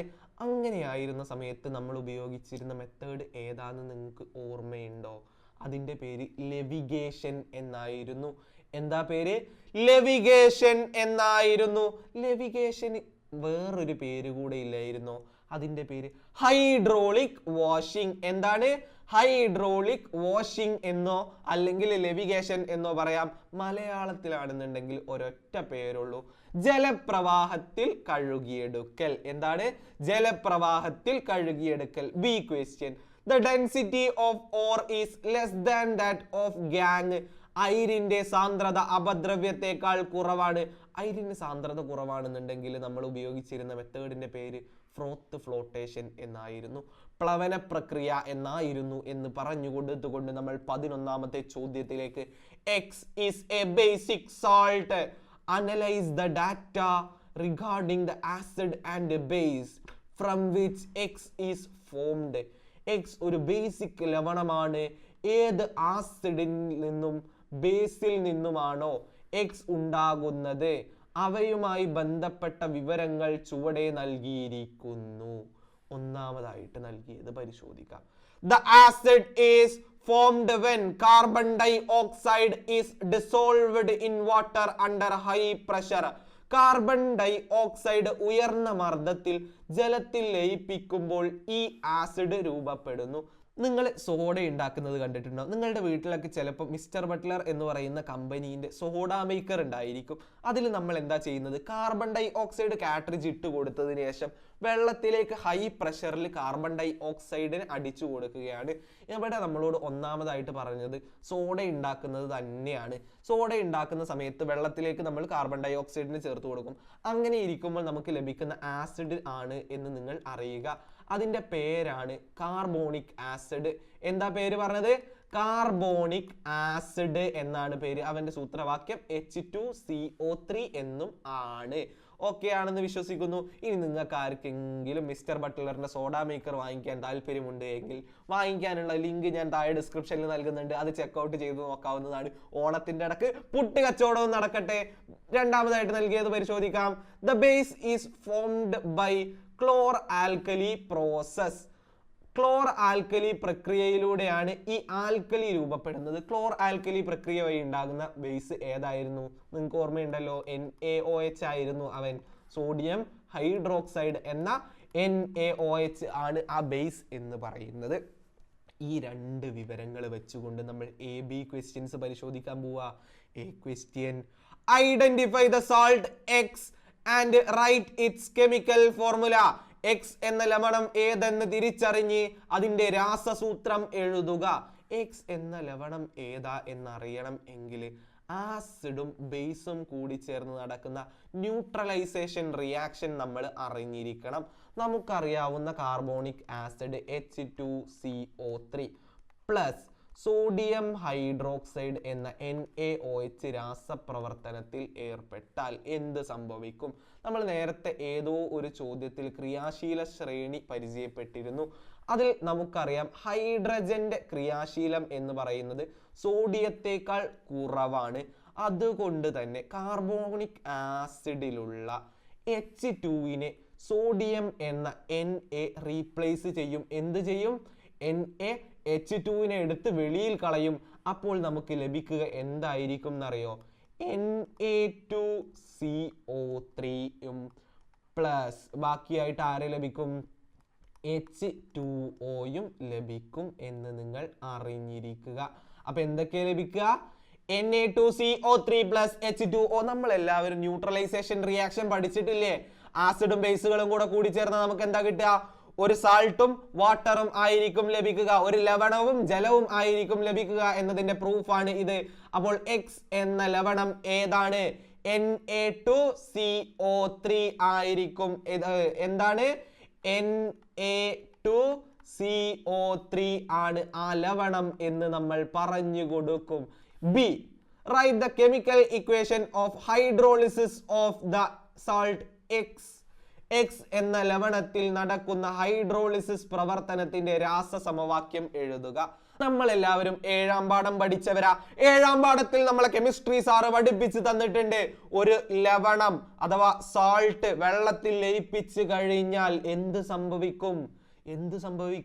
ലയിച്ചു ചേരും. ലയിച്ചു ചേരുന്ന സമയത്ത് ആസിഡിന്റെ സ്വഭാവം കാണിക്കുകയാണെന്നുണ്ടെങ്കിൽ അത് അസിഡിക് ലവണം, അസിഡിക് സോൾട്ട് ആണ്. ബേസിന്റെ സ്വഭാവം കാണിക്കുകയാണെന്നുണ്ടെങ്കിൽ ഓൺ ബേസിക് സോൾട്ട് ആണ്. ഇനി ഒരു സ്വഭാവം കാണിക്കുന്നില്ല എന്നുണ്ടെങ്കിൽ ഓൺ ന്യൂട്രൽ സോൾട്ട് ആണ് എന്ന് നമുക്കറിയാം. നമ്മൾ ഈ എക്സിനെ നമ്മൾ എടുക്കുന്നു. ഈ എക്സിലേക്ക് നമ്മൾ വെള്ളം ചേർത്ത് കൊടുക്കും, H2O ചേർത്ത് കൊടുക്കും. ഈ സമയത്ത് എന്ത് സംഭവിക്കും എന്നറിയാം? ഇവർ രണ്ടുപേരും മിക്സ് ആവും. ഇതിൽ നിന്നും ഈ H2Na2നെ റിമൂവ് ചെയ്തിട്ട് കയറി ഇരിക്കും എന്ന് നിങ്ങൾ അറിഞ്ഞിരിക്കുക. അങ്ങനെ നമുക്ക് വീണ്ടും ആരെ കിട്ടും? H2CO3യെ ലഭിക്കും. ബാക്കി Na പുറത്തായവൻ OHുമായിട്ട് കൂടിച്ചേർന്നിട്ട് NaOH ആയിട്ട് മാറുന്നതായിട്ട് നിങ്ങൾക്ക് കാണാൻ കഴിയും. അപ്പോൾ സോഡിയം കാർബണേറ്റിന്റെ അഥവാ Na2CO3യുടെ ഹൈഡ്രോളിസിസ് രാസപ്രവർത്തനം നിങ്ങൾ പഠിച്ചല്ലോ. അപ്പോൾ നമുക്ക് വീണ്ടും എന്ത് കിട്ടും? കാർബോണിക് ആസിഡും NaOHും കിട്ടും, H2CO3യും NaOHും കിട്ടും എന്നറിയുമ്പോൾ നമ്മൾ 12ാമത്തെ ചോദ്യത്തിലേക്ക്. Starting from carbon monoxide, how are the following compounds prepared industrially? Carbon മോണോക്സൈഡിൽ നിന്നും ചുവടെ പറയുന്ന സംയുക്തങ്ങൾ വ്യാവസായികപരമായി എങ്ങനെയാണ് നിർമ്മിക്കുന്നത്? A, methanol. B, ethanoic acid. Question answer ചെയ്യുന്നതിന് മുമ്പ് എന്താണ് മെത്തനോൾ എന്നും എന്താണ് എത്തനോയിക് ആസിഡ് എന്നും നിങ്ങൾ അറിയണം. മെത്തനോൾ എന്ന് പറയുന്നത് CH3OH എന്ന് പറയുന്ന ഓർഗാനിക് കോമ്പൗണ്ട് ആണ്. ഇനി എത്തനോയിക് ആസിഡ് ആണെങ്കിൽ CH3COOH എന്ന് പറയുന്ന ഓർഗാനിക് കോമ്പൗണ്ടുമാണ്. ഇത് നമ്മുടെ 10ാം ക്ലാസ് കെമിസ്ട്രിയുടെ 2ാമത്തെ പാഠത്തിൽ നിന്നുള്ള ചോദ്യമാണ്. നമുക്ക് ആദ്യം പ്രിപ്പയർ ചെയ്യേണ്ടത് മെത്തനോളിനെയാണ്. മെത്തനോളിനെ പ്രിപ്പയർ ചെയ്യുന്നത് ഇൻഡസ്ട്രിയലി എങ്ങനെയാണ് എന്ന് നമ്മൾ പഠിച്ചിട്ടുണ്ട്. 2ാമത്തെ പാഠഭാഗത്തിൽ നമ്മൾ പഠിച്ചു കാർബൺ മോണോക്സൈഡ് ഹൈഡ്രജനുമായിട്ട് കാറ്റലിസ്റ്റിന്റെ, മലയാളത്തിൽ നമ്മൾ ഉൽപ്രേരകം എന്ന് വിളിക്കും, ഉൽപ്രേരകത്തിന്റെ സാന്നിധ്യത്തിൽ രാസപ്രവർത്തനത്തിൽ ഏർപ്പെട്ടാൽ നമുക്ക് ലഭിക്കുന്ന കോമ്പൗണ്ടാണ് മെത്തനോൾ എന്ന് പറയുന്നത്. ഇനി എത്തനോയിക് ആസിഡിന്റെ നിർമ്മാണം നോക്കാം. എത്തനോയിക് ആസിഡ് നിർമ്മിക്കാൻ വേണ്ടിയിട്ട് നമുക്ക് ആദ്യം വേണ്ടത് മെത്തനോളിനെ തന്നെയാണ്. നമ്മളിപ്പോൾ ഇവിടെ പ്രിപ്പയർ ചെയ്തിട്ടുള്ള മെത്തനോളിനെ ഒരു കാർബൺ മോണോക്സൈഡുമായിട്ട് രാസപ്രവർത്തനത്തിൽ ഏർപ്പെടുത്തിയാൽ നമുക്ക് ലഭിക്കുന്ന കോമ്പൗണ്ട് ആയിരിക്കും എത്തനോയിക് ആസിഡ് എന്ന് പറയുന്നത് എന്നറിയുമ്പോൾ അടുത്ത ചോദ്യത്തിലേക്ക് കടക്കാം. 13ാമത്തെ ചോദ്യം. അതിന് AB പാർട്ടുകളുണ്ട്. എ പാർട്ടിൽ ആദ്യം പരിശോധിക്കാം. There are 6 carbon atoms in a saturated hydrocarbon. There is a methyl group at second carbon atom. ഒരു പൂരിത ഹൈഡ്രോ കാർബണിൽ 6 കാർബൺ ആറ്റങ്ങൾ ഉണ്ട്. രണ്ടാമത്തെ കാർബൺ ആറ്റത്തിൽ ഒരു മീഥൈൽ ഗ്രൂപ്പ് ഉണ്ട്. നമ്മളോട് പറഞ്ഞിരിക്കുന്നത് എന്താ എന്ന് മനസ്സിലാക്കണം. ആദ്യം മനസ്സിലാക്കേണ്ടത് സാച്ചുറേറ്റഡ് പൂരിത ഹൈഡ്രോ കാർബൺ ആണ്. അതായത് സിംഗിൾ ബോണ്ട് മാത്രം ഉള്ളവരാണ് അവർ എന്ന് പറയുന്നത്. ഡബിൾ ബോണ്ട് അല്ലെങ്കിൽ ദ്വിബന്ധനം ത്രിബന്ധനം ഉള്ളവരെ നമ്മൾ വിളിക്കുന്നത് എന്താണ്? അപൂരിത ഹൈഡ്രോ കാർബണുകൾ, അൺസാച്ചുറേറ്റഡ് ഹൈഡ്രോ കാർബൺസ് എന്നാണ്. അപ്പോൾ നമ്മൾ മനസ്സിലാക്കുക, ഇവിടെ നമ്മളോട് പറഞ്ഞത് സിംഗിൾ ബോണ്ട് മാത്രമുള്ള സാച്ചുറേറ്റഡ് ഹൈഡ്രോ കാർബൺസ്, പൂരിത ഹൈഡ്രോ കാർബണുകളെ കുറിച്ചാണ്. അതിൽ തന്നെ രണ്ടാമത്തെ കാർബൺ ആറ്റത്തിൽ ഒരു മീഥൈൽ ഗ്രൂപ്പ് ഉണ്ടായിരിക്കും. അപ്പോൾ നമുക്ക് അറിയാം ലോങ് ചെയിനിൽ എത്ര കാർബൺ ആയിരിക്കും ഉണ്ടായിരിക്കുക? 6 കാർബണ മൊത്തമായിട്ടുള്ളത്. അതിൽ രണ്ടാമത്തെ കാർബണിന് മീഥൈൽ ഗ്രൂപ്പ് ഉണ്ട് എന്ന് പറയുമ്പോൾ ലോങ് ചെയിനിൽ 5 കാർബൺ ആയിരിക്കും ഉണ്ടായിരിക്കുക. അപ്പോൾ നമ്മൾ ഈ കോമ്പൗണ്ട് ജസ്റ്റ് ഒന്ന് രസത്തിന് വരച്ചു വെക്കാൻ പോവാണ്. ആദ്യം നമ്മൾ 5 കാർബണുകളെ വരച്ചു വെക്കും. എന്നിട്ട് രണ്ടാമത്തെ കാർബണിന് മുകളിലായിട്ട് ഒരു മീഥൈൽ ഗ്രൂപ്പ് വച്ചതിന് ശേഷം എല്ലാവർക്കും സിംഗിൾ ബോണ്ട് നൽകും. ബാക്കിയുള്ളവരുടെ ഹൈഡ്രജനുകളെ വച്ച് ഫില്ല് ചെയ്തും കൊടുക്കുമ്പോൾ നമുക്ക് ലഭിക്കുന്ന കോമ്പൗണ്ട് ഇതായിരിക്കും അല്ലേ? ഇനി എ ക്വസ്റ്റ്യൻ ബി ക്വസ്റ്റ്യൻ പരിശോധിക്കാം. A question, write the structural formula of given hydro carbon. ഈ ഹൈഡ്രോ കാർബണിന്റെ ഘടനാവാക്യം എഴുതുക. രോഗി ഇച്ഛിച്ചതും പാല്, വൈദ്യൻ കൽപ്പിച്ചതും പാല്.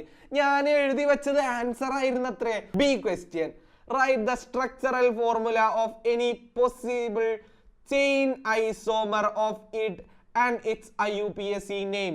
ഇതിന്റെ സാധ്യമായ ഒരു ചെയിൻ ഐസോമറിന്റെ ഘടനാവാക്യവും അതിന്റെ IUPAC നാമവും എഴുതുക. നമുക്ക് സിമ്പിൾ ആയിട്ട് ചെയ്യാട്ടോ. ചെയിൻ ഐസോമറിസം എന്ന് പറഞ്ഞു കഴിഞ്ഞാൽ എന്താണ് എന്ന് ആദ്യം മനസ്സിലാക്കി വെക്കണം. ചെയിൻ ഐസോമറിസം എന്ന് പറയുന്നത് കാർബൺ ആറ്റങ്ങളുടെ എണ്ണത്തിൽ വരുന്ന മാറ്റം മൂലമുണ്ടാവുന്ന ഐസോമറിസത്തിനെയാണ് എന്ത് വിളിച്ചത്? ചെയിൻ ഐസോമറിസം എന്ന് വിളിച്ചിരുന്നത്.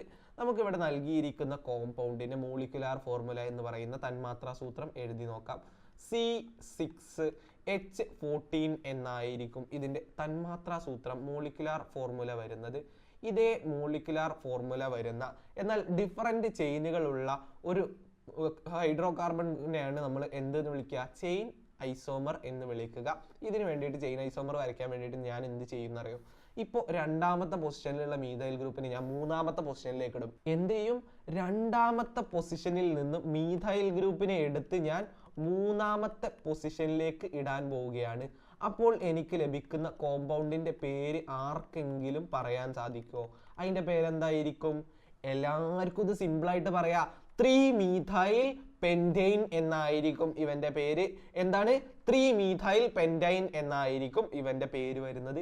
ഇനി ഇങ്ങനെയല്ല എന്നുണ്ടെങ്കിൽ അടുത്ത ഒരു പ്രോബബിലിറ്റി ഉണ്ട്. എന്താണെന്ന് അറിയോ? ഞാനിതാ രണ്ടാമത്തെ പൊസിഷനിലും മൂന്നാമത്തെ പൊസിഷനിലും ഓരോ മീഥൈൽ ഗ്രൂപ്പുകളെ നൽകുന്നു. അപ്പോൾ മെയിൻ കാർബൺ ചെയിനിൽ എത്ര ഉണ്ടാവും? 4 കാർബണുകൾ മാത്രമേ മെയിൻ ചെയിനിൽ ഉണ്ടായിരിക്കുകയുള്ളൂ. രണ്ടാമത്തെ പൊസിഷനിലും മൂന്നാമത്തെ പൊസിഷനിലും മീഥൈൽ ഗ്രൂപ്പ് നൽകി. അപ്പോൾ ഇവന്റെ പേരെന്തായിരിക്കും? 2,3-dimethyl butane എന്നായിരിക്കും. എന്താ പേര് വരിക? 2,3-dimethyl butane എന്ന ഒരു പോസിബിലിറ്റി ഉണ്ട്. ഇനി അടുത്ത ഒരു പോസിബിലിറ്റിയാണ് 6 കാർബണുകളുള്ള ലോങ് ചെയിൻ. 6 കാർബണുകളുള്ള ലോങ് ചെയിൻ ആകുമ്പോൾ ഇതിൽ വേറെ ഒരു അഡീഷണൽ ആയിട്ടുള്ള ആരും ഉണ്ടായിരിക്കൂല, ചെയിനും ഉണ്ടായിരിക്കൂല. അങ്ങനെയെങ്കിൽ ഇവനെ നമ്മൾ വിളിക്കുന്ന പേരെന്തായിരിക്കും? ഹെക്സൈൻ എന്നായിരിക്കും. എന്താ വിളിക്കുക? നോർമൽ ഹെക്സൈൻ, എൻ ഹെക്സൈൻ എന്നായിരിക്കും ഇവന്റെ പേര്. മൂന്നാമത്തെ പോസിബിലിറ്റി. ഇങ്ങനെയും അല്ലാന്നുണ്ടെങ്കിൽ അടുത്ത ഒരു പോസിബിലിറ്റി ഉണ്ട്. നമ്മൾ ആദ്യം ബ്യൂട്ടൈനെ വരയ്ക്കും. അതിൽ രണ്ടാമത്തെ പൊസിഷനിൽ 2 മീഥൈൽ ഗ്രൂപ്പിനെ കൊടുക്കും. എന്തിനെ കൊടുക്കും? 2 മീഥൈൽ ഗ്രൂപ്പിനെ നമ്മൾ രണ്ടാമത്തെ പൊസിഷനിൽ കൊടുക്കും. ഇങ്ങനെയുള്ളതും അതിൻ്റെ ഒരു ചെയിൻ ഐസോമർ ആണ് എന്ന് അറിഞ്ഞിരിക്കുക. അപ്പോൾ ഈ ചെയിൻ ഐസോമറുകൾക്ക് എല്ലാത്തിനും സെയിം മോളിക്കുലാർ ഫോർമുല ആയിരിക്കും കേട്ടോ. C6H14 എന്ന് തന്നെയായിരിക്കും എല്ലാത്തിൻ്റെയും തന്മാത്രാ സൂത്രം വരുന്നത് എന്നറിയിച്ചുകൊണ്ട് നമ്മൾ ബി ക്വസ്റ്റ്യനിലേക്ക് കടക്കുന്നു. There are 5 carbon atoms in a hydrocarbon. There is a double bond between first and second carbon atoms. ഒരു ഹൈഡ്രോ കാർബണിൽ 5 കാർബൺ ആറ്റങ്ങൾ ഉണ്ട്. ഒന്നാമത്തെയും രണ്ടാമത്തെയും കാർബൺ ആറ്റങ്ങൾക്കിടയിൽ ഒരു ദ്വിബന്ധനം ഉണ്ട്. അപ്പൊ പറഞ്ഞിരിക്കുന്നത് എന്താന്ന് നോക്കിയാലോ, 5 കാർബൺ ഉള്ള ഹൈഡ്രോ കാർബൺ ആണ്.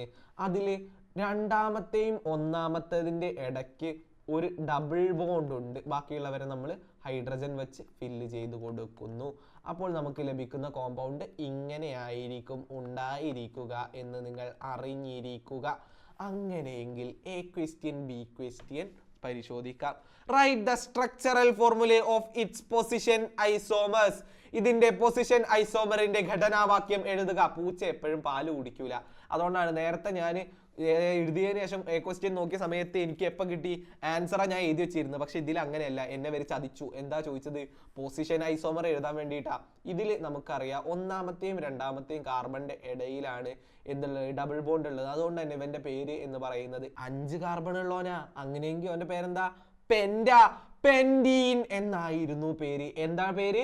പെൻഡീൻ എന്നായിരുന്നു പേര്. ഇനി ഇവന് പോസിബിൾ ആയിട്ടുള്ള അടുത്ത ഒരു ഐസോമർ ഏതാണ് എന്ന് നിങ്ങൾക്ക് പറയാൻ കഴിയോ? ഞാനിതാ ഈ ഒന്നാമത്തെയും രണ്ടാമത്തെയും കാർബണുകൾക്കിടയിൽ നിന്നും അവനെ എടുത്തിട്ട് രണ്ടാമത്തെയും മൂന്നാമത്തെയും കാർബണുകൾക്ക് ഇടയിൽ വച്ചു കൊടുക്കുന്നു 2 ഡബിൾ ബോണ്ടിനെ, ഒരു ഡബിൾ ബോണ്ടിനെ കേട്ടോ. അങ്ങനെയെങ്കിൽ ഇവന്റെ പേര് എന്തായിരിക്കും എന്ന് നിങ്ങൾക്ക് പറയാൻ സാധിക്കുമോ? ഇവന്റെ പേര് നമ്മൾ സിമ്പിൾ ആയിട്ട് പറയും പെൻഡിറ്റൂയീൻ. എന്താ പേര്? പെൻഡിറ്റൂയീൻ എന്നായിരിക്കും പേര്. മണ്ടത്തരം കാണിച്ചിട്ട് ഇനി മൂന്നാമത്തെ പൊസിഷനിലും കൂടെ നിങ്ങൾ കൊണ്ടുപോയി വെച്ചിട്ട് നിങ്ങൾ പറഞ്ഞു കൊടുക്കരുത് പെൻഡിത്രീയീൻ എന്ന് പറയുന്ന ഒരു കോമ്പൗണ്ട് ഉണ്ട് എന്ന്. അങ്ങനെ എങ്ങാനും ചെയ്തു കഴിഞ്ഞു കഴിഞ്ഞാൽ ഞാനും നിങ്ങളുമായിട്ട് അന്നത്തോട് കൂടിയിട്ട് ബന്ധം അവസാനിക്കും കേട്ടോ. ഞാനിതാ മൂന്നാമത്തെയും നാലാമത്തെയും കാർബണുകൾക്കിടയിൽ ഡബിൾ ബോണ്ടിനെ കൊണ്ടുപോയി പ്രതിഷ്ഠിക്കുകയാണ്. നമ്മളെല്ലാവരും പഠിച്ചിട്ടുണ്ട് എപ്പോഴും 2 സൈഡിൽ നിന്ന് നമ്പർ ചെയ്യണം. 1 2 3 4 5. ഇങ്ങനെ മാത്രം നമ്പർ ഇട്ടിട്ടാണ് നമ്മൾ പേരിടുന്നതെന്നുണ്ടെങ്കിൽ ഇവന്റെ പേരെന്താണ്? പെൻഡിത്രീയീൻ എന്ന് നമുക്ക് വിളിക്കാം. എന്നാൽ എല്ലാ സൈഡിൽ നിന്നും നമ്പർ ഇടണം എന്നുള്ളത് കൊണ്ട് ഇതാ ഇങ്ങനെയും കൂടെ നമ്പർ ഇട്ട് കൊടുക്കണം. അപ്പൊ നമുക്ക് എന്ത് കിട്ടും? രണ്ടാമത്തെ പൊസിഷനിൽ തന്നെ വീണ്ടും എന്ത് വരുന്നത്? ഡബിൾ ബോണ്ട് വരുന്നത്. അതായത് ഈ 2 കോമ്പൗണ്ടുകളും സെയിമാ. അപ്പൊ ഇവരെ രണ്ടാളെയും പേരെന്താണ്? പെൻഡിറ്റൂയീൻ എന്ന് തന്നെയാണ്. എന്റെ മാനം കളയരുത് കേട്ടോ നിങ്ങൾ. അങ്ങനത്തെ മണ്ടത്തരങ്ങളൊന്നും കാണിച്ചു വെക്കരുതേ. ബി ക്വസ്റ്റ്യനിലേക്ക് right the structural formula of another unsaturated hydrocarbon having molecular formula C5H8 and its position isomer. C5H8 എന്ന തന്മാത്രാ സൂത്രമുള്ള മറ്റൊരു അപൂരിത ഹൈഡ്രോ കാർബണിന്റെ ഘടനാവാക്യവും അതിന്റെ പൊസിഷൻ ഐസോമറിന്റെ ഘടനാവാക്യവും എഴുതുക. നമ്മളോട് ബി ക്വസ്റ്റ്യൻ പറഞ്ഞിട്ടുള്ളത് C5H8 എന്ന് പറയുന്ന കോമ്പൗണ്ട് അല്ലേ. നമ്മൾ 3 ജനറൽ ഫോർമുലകൾ 9ാം ക്ലാസ് പഠിച്ചിട്ടുണ്ട്. CnH2n+2, CnH2n, CnH2n-2. ഇതിൽ CnH2n+2 എന്ന് പറയുന്നത് ആൽക്കെയിനുകളുടേതാണ്. CnH2n എന്ന് പറയുന്നത് ആൽക്കീനുകളുടേതാണ്. CnH2n-2 എന്ന് പറയുന്നത് ആൽക്കൈനുകളുടേതാണ് എന്നും നമ്മൾ പഠിച്ചിട്ടുണ്ട്. നേരത്തെ ഏതോ ഒരു ചോദ്യത്തിൽ നമ്മൾ അത് ഡിസ്കസും ചെയ്തിട്ടുണ്ട്. ഇവിടെ നമ്മൾ നോക്കുന്ന സമയത്ത് സിയുടെ n-നെ ഞാൻ 5 ആക്കി എടുക്കുന്നു. അങ്ങനെയെങ്കിൽ എനിക്ക് ലഭിക്കണം 8 സമം എച്ചിന്റെ എണ്ണം എത്രയാണെന്ന് നമ്മൾ കണ്ടുപിടിച്ചിട്ടുണ്ട്, 8 ആണെന്ന്. അപ്പോൾ ഇതിൽ ഏതെങ്കിലും ഒരു ഇക്വേഷൻ നമ്മൾ സബ്സ്റ്റിറ്റ്യൂട്ട് ചെയ്യാൻ പോവാണ്. 2 ഗുണം 5 പ്ലസ് 2 സമം എത്രയാണ്? 8 അല്ലല്ലോ. അതിന്റെ ആൻസർ എന്ന് പറയുന്നത് എത്രയാണ്? 12 ആണ്. ഇനി 2 ഗുണം 5 എന്ന് പറയുന്നത് എത്രയാണ്? 10 ആണ്. 2 ഗുണം 5 പ്ലസ് -2 ആണ്. അങ്ങനെ ആവുമ്പോൾ 8 ആണ്.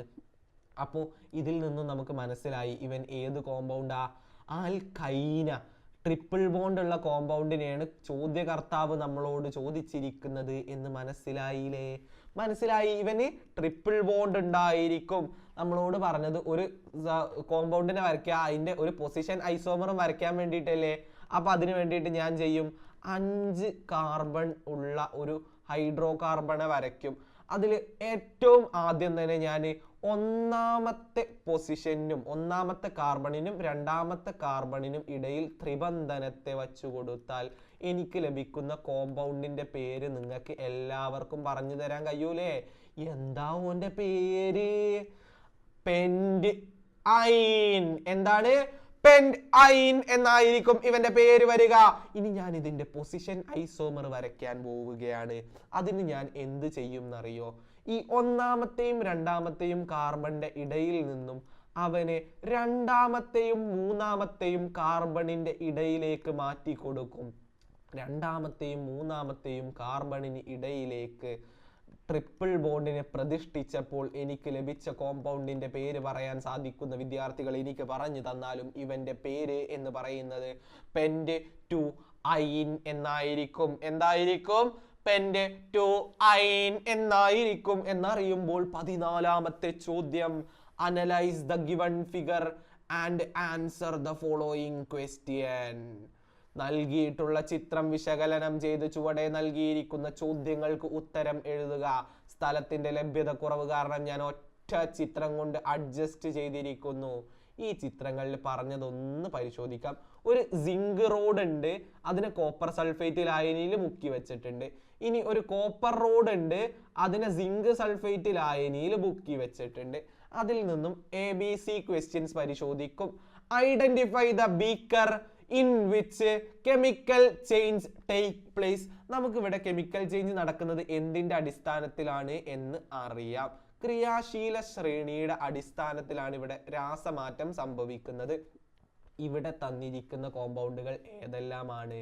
നമുക്കിവിടെ നൽകിയിട്ടുള്ള കോമ്പൗണ്ട് എന്ന് പറയുന്നത് ഒന്ന് സിങ്ക് ആണ്, രണ്ടാമത്തത് കോപ്പർ ആണ്. സിങ്കിനാണോ കോപ്പറിനാണോ ക്രിയാശീലം കൂടുതലുള്ളത്? സിങ്കിനാണ് ക്രിയാശീലം കൂടുതലുള്ളത് എന്നുള്ളത് കൊണ്ട് തന്നെ സിങ്ക് റോഡ് കോപ്പർ സൾഫേറ്റിൽ മുക്കി വെച്ചെടുത്ത് മാത്രമേ രാസപ്രവർത്തനം നടക്കുകയുള്ളൂ. എന്ത് സംഭവിക്കുള്ളൂ? സിങ്കിന് കോപ്പറിനേക്കാൾ കൂടുതൽ ക്രിയാശീലം റിയാക്ടിവിറ്റി ഉള്ളത് കൊണ്ട് സിങ്ക് റോഡ് കോപ്പർ സൾഫേറ്റിൽ മുക്കി വെച്ചെടുത്ത് മാത്രമേ രാസപ്രവർത്തനം നടക്കുള്ളൂ. അല്ലാണ്ട് കോപ്പറിനെ സിങ്ക് സൾഫേറ്റിൽ മുക്കി വെച്ച ഒരു രാസപ്രവർത്തനവും നടക്കൂല. അതുകൊണ്ട് എയുടെ ആൻസർ നമ്മൾ പറഞ്ഞു കൊടുക്കും. ഇവിടെ രാസമാറ്റം നടക്കുന്നത് ഏത് ബീക്കറിൽ? Identify the beaker in which chemical change take place എന്ന് ചോദിച്ചാൽ ബീക്കർ 1 എന്ന് നമ്മൾ ഉത്തരം പറഞ്ഞു കൊടുത്തുകൊണ്ട് ബി ക്വസ്റ്റ്യൻ. ഗിവ് റീസൺ, കാരണം എഴുതുക. നമുക്ക് ആദ്യമേ മനസ്സിലാക്കിയിരിക്കുന്നു എന്ത്? സിങ്കിന് കോപ്പറിനേക്കാൾ കൂടുതൽ ക്രിയാശീലമുണ്ട്. Reactivity of zinc is higher than copper എന്നുള്ളതാണ് അതിന്റെ ഉത്തരം. C, write the chemical equation of reaction taking place here. ഇവിടെ നടക്കുന്ന രാസപ്രവർത്തനത്തിന്റെ രാസസമവാക്യം എഴുതുക. ഇവിടെ എന്ത് രാസപ്രവർത്തനം നടക്കുക അറിയോ? സിങ്ക് പ്ലസ് ഏതിലാ മുക്കി വെച്ചത്? Copper sulphate. അതിൽ നിന്നും ഇവിടെ ഒരു ആദേശ രാസപ്രവർത്തനം, ഡിസ്പ്ലേസ്മെന്റ് റിയാക്ഷൻ ആണ് നടക്കാൻ പോകുന്നത്. ഈ സിങ്ക് എന്ത് ചെയ്യുന്ന അറിയോ? ക്രിയാശീലം കുറഞ്ഞ, ശക്തി കുറഞ്ഞ കോപ്പറിനെ അടിച്ച് വെളിയിൽ കളയും. എന്നിട്ട് അവന്റെ കൂടെ നിന്നിരുന്ന SO4നെ അവന്റെ കൂടെ ചേർക്കും. അങ്ങനെ ZnSO4ഉം CUമായിട്ട് മാറുന്നത് കാണാൻ സാധിക്കും. റിയാക്ഷൻ ഇതായിരിക്കും. ഓക്കെ ആണോ? 15ാമത്തെ ചോദ്യത്തിലേക്ക് കടക്കാം. 15ാമത്തെ ചോദ്യത്തിനും AB ക്വസ്റ്റ്യൻസ് ഉണ്ട്. A question, a sample of carbon dioxide containing 3 × 6.022 × 10⁻23 molecules. ഒരു കാർബൺ ഡൈ ഓക്സൈഡ് സാമ്പിളിൽ 3 × 6.022 × 10⁻23 തന്മാത്രകൾ അടങ്ങിയിരിക്കുന്നു. AB ക്വസ്റ്റ്യൻസ് പരിശോധിക്കാം. A, find the number of moles of ammonia which contains as many molecules as that of sample of carbon dioxide. Calculate the mass of ammonia. ഈ carbon dioxide സാമ്പിളിലുള്ള അത്രയും എണ്ണം തന്മാത്രകൾ അടങ്ങിയ അമോണിയയിൽ എത്ര മോളുകൾ ഉണ്ട്? അമോണിയയുടെ മാസ് കണ്ടെത്തുക. ഈ 6.022 ഗുണം 10⁻23 നമ്മൾ വേറെ ഒരു പേര് വിളിച്ചിരുന്നു. Na എന്ന അക്ഷരം കൊണ്ട് നമ്മൾ സൂചിപ്പിച്ച അവന്റെ പേര് എന്ന് പറയുന്നത് എന്തായിരുന്നു? അവോഗാഡ്രോ നമ്പർ എന്നായിരുന്നു. അപ്പോൾ അവോഗാഡ്രോ നമ്പറുമായിട്ട് ഗുണിച്ചിരിക്കുന്നത് 3 ആണ്. അതിൽ നിന്നും നിങ്ങൾ മനസ്സിലാക്കണം 3 മോളുകൾ ആയിരിക്കും ഉണ്ടായിരിക്കുക. നിങ്ങൾക്ക് മോളുകളുടെ എണ്ണം കിട്ടിക്കഴിഞ്ഞാൽ മോളിക്യൂളുകളുടെ എണ്ണം കണ്ടെത്തുന്നത് അറിയില്ലേ?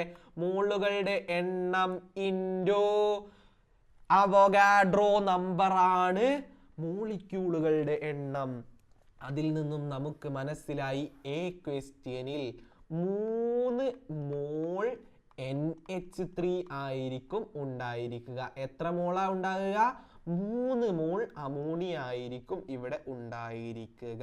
ഈ അമോണിയന്റെ മാസ് എത്രയെന്നറിയോ? നൈട്രജന്റെ മാസ് 14ഉം ഹൈഡ്രജന്റെ മാസ് 1ഉമാണ്. അതുകൊണ്ട് തന്നെ 1 മോള് നൈട്രജന്റെ മാസ് എന്ന് പറയുന്നത് 17 ഗ്രാമാട്ടോ. എത്രയാണ്? 17 ഗ്രാമ. ക്വസ്റ്റ്യൻ നമ്മളോട് വേറൊരു കാര്യം ചോദിച്ചത് മാസ് ഓഫ് അമോണിയയും കൂടെ കണ്ടുപിടിക്കണം. അപ്പോൾ 1 മോളിന് 17 ഗ്രാം ആണെന്നുണ്ടെങ്കിൽ 3 മോളിന് എത്രയായിരിക്കും ഉണ്ടായിരിക്കുക?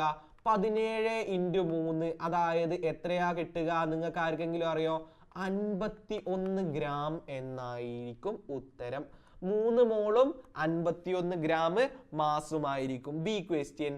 Find the volume of ammonia at STP which contains the same number of moles as that of the sample of carbon dioxide. Carbon dioxide സാമ്പിളിലുള്ള അത്രയും എണ്ണം മോളുകൾ അടങ്ങിയ അമോണിയയുടെ STPയിലെ വ്യാപ്തം കണ്ടെത്തുക. നിങ്ങൾക്ക് എല്ലാവർക്കും അറിയില്ലേ, 1 മോളിന് STPയിൽ നിൽക്കാൻ വേണ്ടിയിട്ടുള്ള ഏരിയന് നമ്മൾ 22.4 ലിറ്റർ എന്നായിരുന്നു പറഞ്ഞിരുന്നത്. അങ്ങനെയെങ്കിൽ 3 മോളിന് ആവശ്യമായിട്ടുള്ള വോളിയം എത്രയായിരിക്കും? 22.4 ഗുണം 3 സമം എത്രയാ കിട്ടുക എന്ന് നിങ്ങൾക്ക് അറിയുമോ? നിങ്ങൾ പെട്ടെന്ന് ഇതൊന്ന് ഗുണിച്ച് നോക്കണേ. ഇതാ ഞാനിത് ചെയ്തു നോക്കുന്ന സമയത്ത് 67.2 ലിറ്റർ എന്നായിരിക്കും ഉത്തരം. ഇതോടുകൂടി നമ്മൾ ബി ക്വസ്റ്റ്യനിലേക്ക്. A sample of ammonia has volume of 2240 litres at STP. ഒരു അമോണിയ സാമ്പിളിന്റെ STPയിലെ വ്യാപ്തം 2240 ലിറ്റർ ആണ്. ABC ക്വസ്റ്റ്യൻസ് നൽകിയിരിക്കുന്നു. A question. Find the number of moles of ammonia in the given sample. ഈ അമോണിയ സാമ്പിളിലെ മോളുകളുടെ എണ്ണം എത്ര? മോളുകളുടെ എണ്ണം കണ്ടെത്തുന്നതിന് വേണ്ടിയിട്ട് 2 വഴികളുണ്ട്. അത് എപ്പോഴാണ് എന്ന് വെച്ച് കഴിഞ്ഞാൽ ക്വസ്റ്റ്യനിൽ 2 മാർഗത്തിൽ ക്വസ്റ്റ്യൻ ചോദിക്കാം. ഒന്നാമത്തേത് വോളിയം വച്ചുകൊണ്ട്. നിങ്ങൾക്ക് വോളിയമാണ് നൽകുന്നത് എങ്കിൽ തന്നിരിക്കുന്ന വോളിയത്തെ STPയിലെ വോളിയം കൊണ്ട് ഡിവൈഡ് ചെയ്യുക, ഹരിക്കുക. 22.4 ഡിവൈഡ് ചെയ്യുക. അപ്പോൾ നമുക്ക് കിട്ടുന്നതായിരിക്കും മോളുകളുടെ എണ്ണം എന്ന് പറയുന്നത്.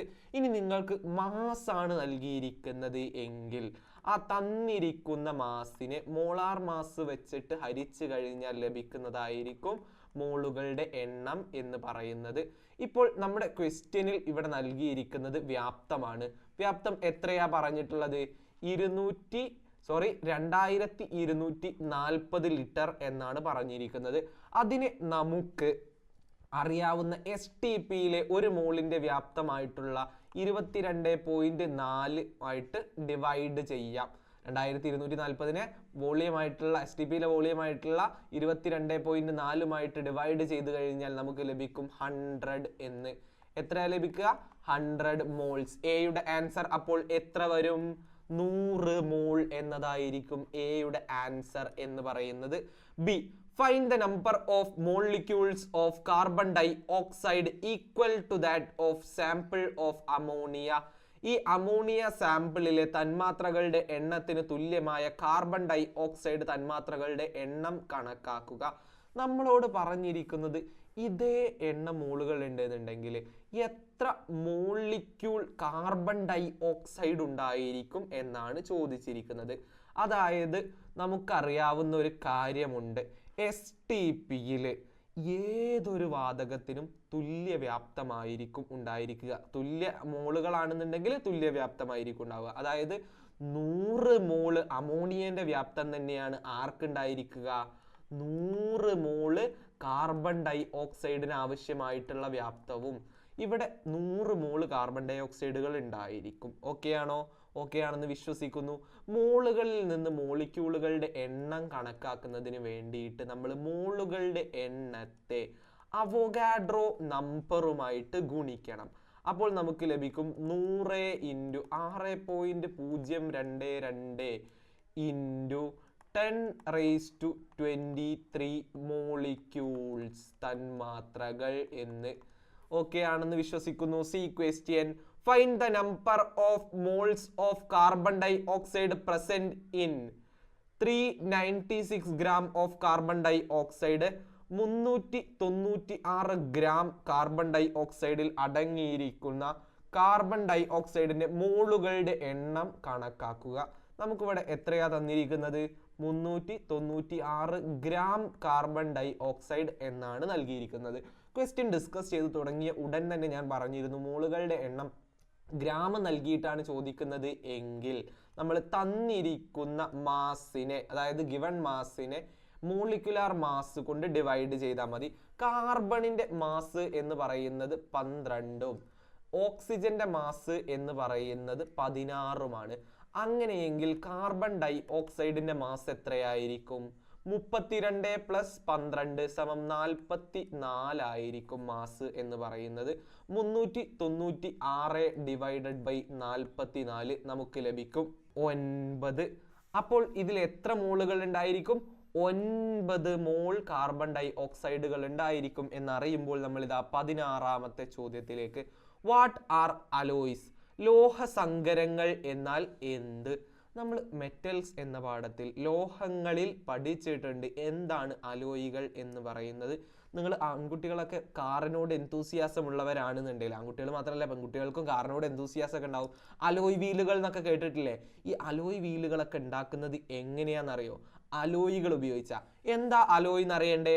അത് തന്നെയല്ലേ ചോദ്യകർത്താവ് ചോദ്യത്തിൽ ചോദിച്ചിരിക്കുന്നത്, എന്താണ് അലോയ് എന്നുള്ളത്. അതിനെ മലയാളത്തിൽ നമ്മൾ എന്താ വിളിച്ചത്? ലോഹസങ്കരങ്ങൾ എന്നാണ് വിളിച്ചിട്ടുള്ളത്. ഇത് ആക്ച്വലി എന്താണെന്നറിയോ? രണ്ടോ അതിലധികമോ മെറ്റലുകളുടെ മിക്സറുകളാണ് അലോയികൾ. ലോഹസങ്കരങ്ങൾ എന്നാൽ രണ്ടോ അതിലധികമോ ലോഹങ്ങളുടെ മിശ്രിതമാണ്. അലോയികൾ ഇംഗ്ലീഷിൽ എങ്ങനെ പറയാം? Alloys are the mixtures of 2 or more metals. B question, write the components of the alloy stainless steel. ലോഹസങ്കരമായ സ്റ്റെയിൻലെസ് സ്റ്റീലിന്റെ ഘടകങ്ങൾ ഏതെല്ലാം? നമ്മൾ 3 തരത്തിലുള്ള സ്റ്റീലുകളെ പഠിച്ചിട്ടുണ്ട്. അതിൽ ഒന്നാമത്തേതാണ് സ്റ്റെയിൻലെസ് സ്റ്റീൽ, രണ്ടാമത്തേത് മാംഗനീസ് സ്റ്റീൽ, മൂന്നാമത്തേത് സിലിക്കൺ സ്റ്റീൽ. അതിൽ സ്റ്റെയിൻലെസ് സ്റ്റീൽ നിർമ്മിച്ചിരിക്കുന്നത് കാർബൺ, അയേൺ, ക്രോമിയം അതുപോലെ തന്നെ നിക്കലും ഉപയോഗിച്ചാണ്. അപ്പോൾ ഏതെല്ലാമാണ് സ്റ്റെയിൻലെസ് സ്റ്റീലിലുള്ളത്? കാർബൺ, അയേൺ, ക്രോമിയം, നിക്കൽ എന്നിവയാണുള്ളത്. എന്നാൽ മാംഗനീസ് സ്റ്റീലിൽ അടങ്ങിയിട്ടുള്ളത് കാർബണും മാംഗനീസും അതുപോലെ തന്നെ അയേണുമാണ്. ഇനി നിങ്ങൾക്ക് അറിയാവുന്ന സിലിക്കൺ സ്റ്റീലിലാണെന്നുണ്ടെങ്കിൽ കാർബൺ, സിലിക്കൺ, അയേൺ ആണ് അടങ്ങിയിരിക്കുന്നത്. അതിൻ്റെ ഓരോന്നിൻ്റെയും ധർമ്മങ്ങൾ നമുക്ക് പഠിച്ചാലോ? ഇതാ ഞാൻ പറഞ്ഞത് ഇപ്പുറത്തെ ടേബിളിലാക്കി തന്നിട്ടുണ്ട് കേട്ടോ. ഇവിടെ ആയിട്ട് നിങ്ങൾക്ക് എന്ത് കാണാം? അലോയ് വീലുകൾ കുറേ എണ്ണം ചിത്രമായിട്ട് ഞാൻ കൊടുത്തിട്ടുണ്ട്. ജസ്റ്റ് രസത്തിന് വേണ്ടിയിട്ട് കണ്ടോളൂ. സ്റ്റെയിൻലെസ് സ്റ്റീൽ എന്തൊക്കെയുള്ളത്? Iron, chromium, nickel, carbon. എന്തിനാ നമ്മൾ ഉപയോഗിക്കുന്നത്? Resist corrosion, manufacture of household appliances and blades. ലോഹനാശത്തെ പ്രതിരോധിക്കുന്നു. വീട്ടുപകരണങ്ങൾ, ബ്ലേഡുകൾ എന്നിവയുടെ നിർമ്മാണം. ഇനി മാംഗനീസ് സ്റ്റീൽ ആണെന്നുണ്ടെങ്കിലോ? അയേണ്, മാംഗനീസ്, കാർബൺ ആണ് അതിൽ അടങ്ങിയിരിക്കുന്നത്. ഹൈ ഹാർഡ്നെസ് ഉണ്ട്, അതായത് ഉയർന്ന കാഠിന്യം. Used for manufacture of drill, safes and plates and railway tracks.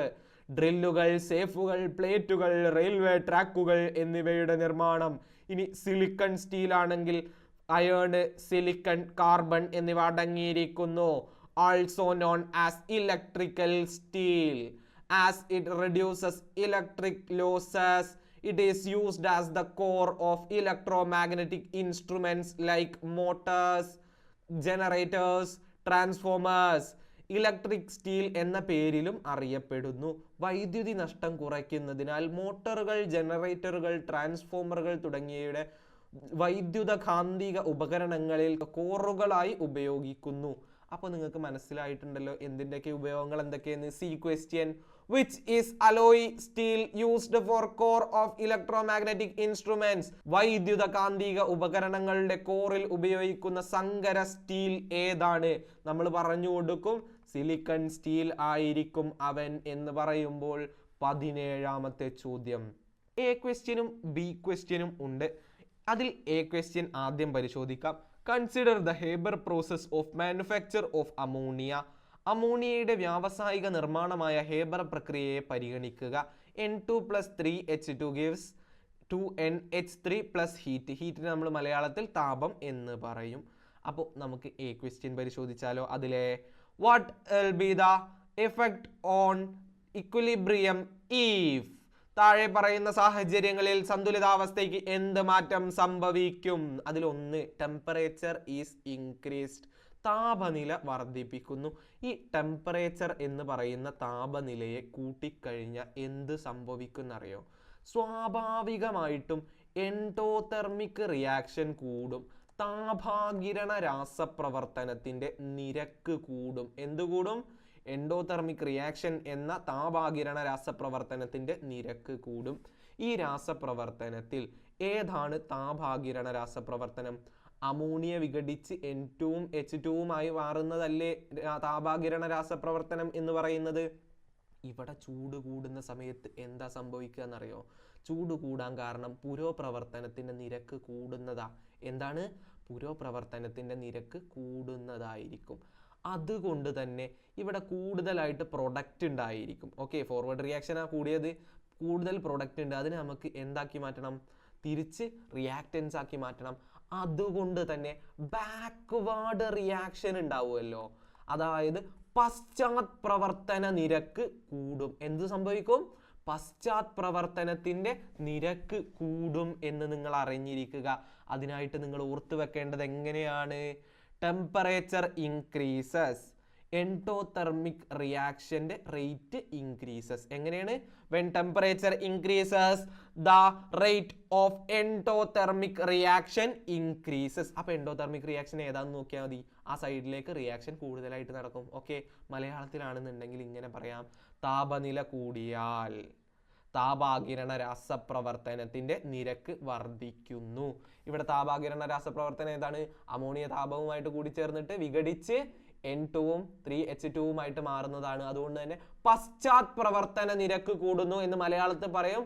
ഇംഗ്ലീഷിലാണെന്നുണ്ടെങ്കിൽ നമ്മൾ ബാക്ക്വേർഡ് റിയാക്ഷൻ ഇൻക്രീസസ് എന്ന് പറയും. ഇനി പ്രഷർ ഈസ് ഡിക്രീസ്ഡ്, മർദ്ദം കുറയ്ക്കുന്നു. മർദ്ദത്തിന് ഇക്വിലിബ്രിയത്തിൽ സന്തുലിതാവസ്ഥയിൽ വരുത്തുന്ന മാറ്റം എന്താണെന്ന് നിങ്ങൾക്കറിയോ? മർദ്ദം കൂടുന്ന സമയത്ത് എന്ത് സംഭവിക്കുന്ന സമയത്ത്?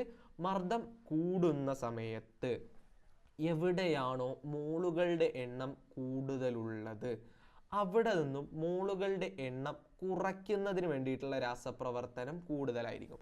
ഇപ്പം നമ്മളിവിടെ ഇതിലേക്ക് നോക്കുകയാണെന്നുണ്ടെങ്കിൽ N ഒരു മോളാണുള്ളത് നൈട്രജൻ, 3 മോൾ ഹൈഡ്രജനുമാണ് ഉള്ളത്. അപ്പോൾ അമോണിയ എത്ര മോളാണുള്ളത്? 2 മോളേ ഉള്ളൂ. അപ്പോൾ മോളുകളുടെ എണ്ണം എവിടെയാ കുറവ്? റിയാക്റ്റൻസിന്റെ ഭാഗത്താണോ പ്രോഡക്ട്സിന്റെ ഭാഗത്താണോ? അതായത് അഭികാരകങ്ങളുടെ ഭാഗത്താണോ ഉൽപ്പന്നങ്ങളുടെ ഭാഗത്താണോ? സിമ്പിൾ ആയിട്ട് നമുക്കറിയാം, ഉൽപ്പന്നങ്ങളുടെ ഭാഗത്ത് പ്രോഡക്ട്സിന്റെ ഭാഗത്താണ് മോളുകളുടെ എണ്ണം കുറവുള്ളത്. അതുകൊണ്ട് തന്നെ പ്രഷർ കൂടിക്കഴിഞ്ഞാൽ, എന്ത് കൂടിക്കഴിഞ്ഞാൽ? പ്രഷർ കൂടിക്കഴിഞ്ഞാൽ ഫോർവേഡ് റിയാക്ഷന്റെ റേറ്റ് കൂടും. എന്ത് കൂടും? ഫോർവേഡ് റിയാക്ഷന്റെ റേറ്റ് കൂടും. പക്ഷെ ക്വസ്റ്റ്യൻ പറഞ്ഞിരിക്കുന്നത് പ്രഷർ ഈസ് ഡിക്രീസ്ഡ്, മർദ്ദം കുറയ്ക്കുന്നു എന്നാണ്. അങ്ങനെയാണെന്നുണ്ടെങ്കിൽ ഇവിടെ എന്ത് റിയാക്ഷൻ നടക്കുക? നേരെ ഓപ്പോസിറ്റ് ആയിട്ടുള്ള റിയാക്ഷൻ. മോളുകളുടെ എണ്ണം കുറഞ്ഞിടത്ത് നിന്ന് കൂടിയിടത്തേക്കായിരിക്കും റിയാക്ഷൻ പോവുക. അപ്പൊ എന്ത് റിയാക്ഷനാ കൂടെ? വീണ്ടും പശ്ചാത് പ്രവർത്തനത്തിന്റെ നിരക്ക് തന്നെയാണ് അധികമായി മാറുക, കൂടുക. ബാക്ക്വേർഡ് റിയാക്ഷന്റെ റേറ്റ് ഇൻക്രീസസ്, അതായത് the rate of backward reaction increases, പശ്ചാത് പ്രവർത്തന നിരക്ക് വർദ്ധിപ്പിക്കുന്നു അല്ലെങ്കിൽ വർദ്ധിക്കുന്നു. ഇനി ബി, സബ്സ്റ്റാൻഷിയേറ്റ് യുവർ ആൻസർ, നിങ്ങളുടെ ഉത്തരങ്ങൾ സാധൂകരിക്കുക. അത് സാധൂകരിക്കാൻ വേണ്ടിയിട്ട് ഞാൻ ഇത്രയും നേരം പറഞ്ഞതിനൊക്കെ നിങ്ങൾക്ക് എഴുതി വെച്ചാൽ മതി. നിങ്ങളുടെ സ്ക്രീനിൽ ഞാൻ അത് കാണിക്കുന്നുണ്ട്. In A system at equilibrium, increase in temperature will increase the rate of endothermic reaction. ഇതിന് ബാക്കിയായിട്ട് നിങ്ങൾ ഇങ്ങനെ കൂടെ എഴുതി വെച്ചോളൂ. hence backward reaction increases. എന്ത് കൂടുന്നു? ബാക്ക്വേർഡ് റിയാക്ഷൻ ഇൻക്രീസസ് എന്ന് എഴുതി വെച്ചോളൂ. ഇങ്ങനെ കുത്തിട്ടൊന്നും എഴുതി വെക്കരുത്, ഞാൻ സാറാണെന്നുള്ളതുകൊണ്ട് മാത്രമാണ് ഇങ്ങനെ എഴുതി വെച്ചത്. ഇനി മലയാളത്തിലാണെങ്കിൽ ഇങ്ങനെ പറയാം, ഒരു സന്തുലന വ്യൂഹത്തിൽ താപനില കൂടുമ്പോൾ താപാകിരണ പ്രവർത്തനത്തിന്റെ നിരക്ക് കൂടുന്നു, അതിനാൽ പശ്ചാത് പ്രവർത്തന നിരക്ക് കൂടുന്നു. ഓക്കെ ആണെന്ന് വിശ്വസിക്കുന്നു. ഇനി പ്രഷറിലെ മാറ്റം കാരണം ഉണ്ടാവുന്നത് നോക്കിയാലോ ഇംഗ്ലീഷിൽ. when the pressure of the system at equilibrium is decreased, the system will try to attain equilibrium by increasing the rate of reaction in the direction where the number of molecules increases. So the rate of backward reaction increases. മർദ്ദം കുറച്ചാൽ വ്യൂഹം തന്മാത്രകളുടെ മോൾ എണ്ണം കൂടുന്ന പ്രവർത്തനം നടത്തിയാണ് സന്തുലിതാവസ്ഥ പ്രാപിക്കുന്നത്, അതിനാൽ പശ്ചാത് പ്രവർത്തന നിരക്ക് കൂടുന്നു എന്ന് എഴുതി വെക്കുമ്പോൾ നമുക്കിതിന് ഫുൾ മാർക്ക് ലഭിക്കും. ഇനി നമുക്ക് ബി ക്വസ്റ്റ്യനിലേക്ക്. കൺസിഡർ ദ റിവേഴ്സിബിൾ റിയാക്ഷൻ, താഴെ കൊടുത്തിരിക്കുന്ന ഉഭയദിശാ പ്രവർത്തനം പരിഗണിക്കുക. നൽകിയത് എന്താ നോക്കിയാലോ. 2SO2 plus O2 gives 2SO3 plus heat. A. How does the decrease in pressure affect the rate of forward reaction? മർദ്ദം കുറയ്ക്കുന്നത് പുരോപ്രവർത്തനത്തിന്റെ നിരക്കിനെ എങ്ങനെ സ്വാധീനിക്കുന്നു? നമ്മൾ പ്രഷറിനെ കുറിച്ച് പറഞ്ഞ സമയത്ത് നമ്മളോട് പറഞ്ഞിരുന്നു മോളുകളുടെ എണ്ണം എവിടെയാ കൂടുതലുള്ളത് എന്ന് നമ്മൾ ആദ്യം തന്നെ കണ്ടെത്തി വെക്കണം. അതുകൊണ്ട് തന്നെ നമ്മൾ കണ്ടുപിടിക്കാൻ പോവാണ്. റിയാക്റ്റൻസിന്റെ ഭാഗത്ത് SO2 എത്ര ഉള്ളത്? വെറും 2 SO2 ആണ് ഉള്ളത്. O2 ആണെന്നുണ്ടെങ്കിലോ 1 മോള്. അപ്പോൾ പ്രോഡക്ട്സിന്റെ ഭാഗത്ത് എത്രയാണുള്ളത്? 2. ഇപ്പോൾ ഏറ്റവും കൂടുതൽ മോളുകൾ എവിടെയുള്ളത്? റിയാക്റ്റൻസിന്റെ ഭാഗത്തോ പ്രോഡക്ട്സിന്റെ ഭാഗത്തോ? അതായത് അഭികാരകങ്ങളുടെ ഭാഗത്തോ ഉൽപ്പന്നങ്ങളുടെ ഭാഗത്തോ?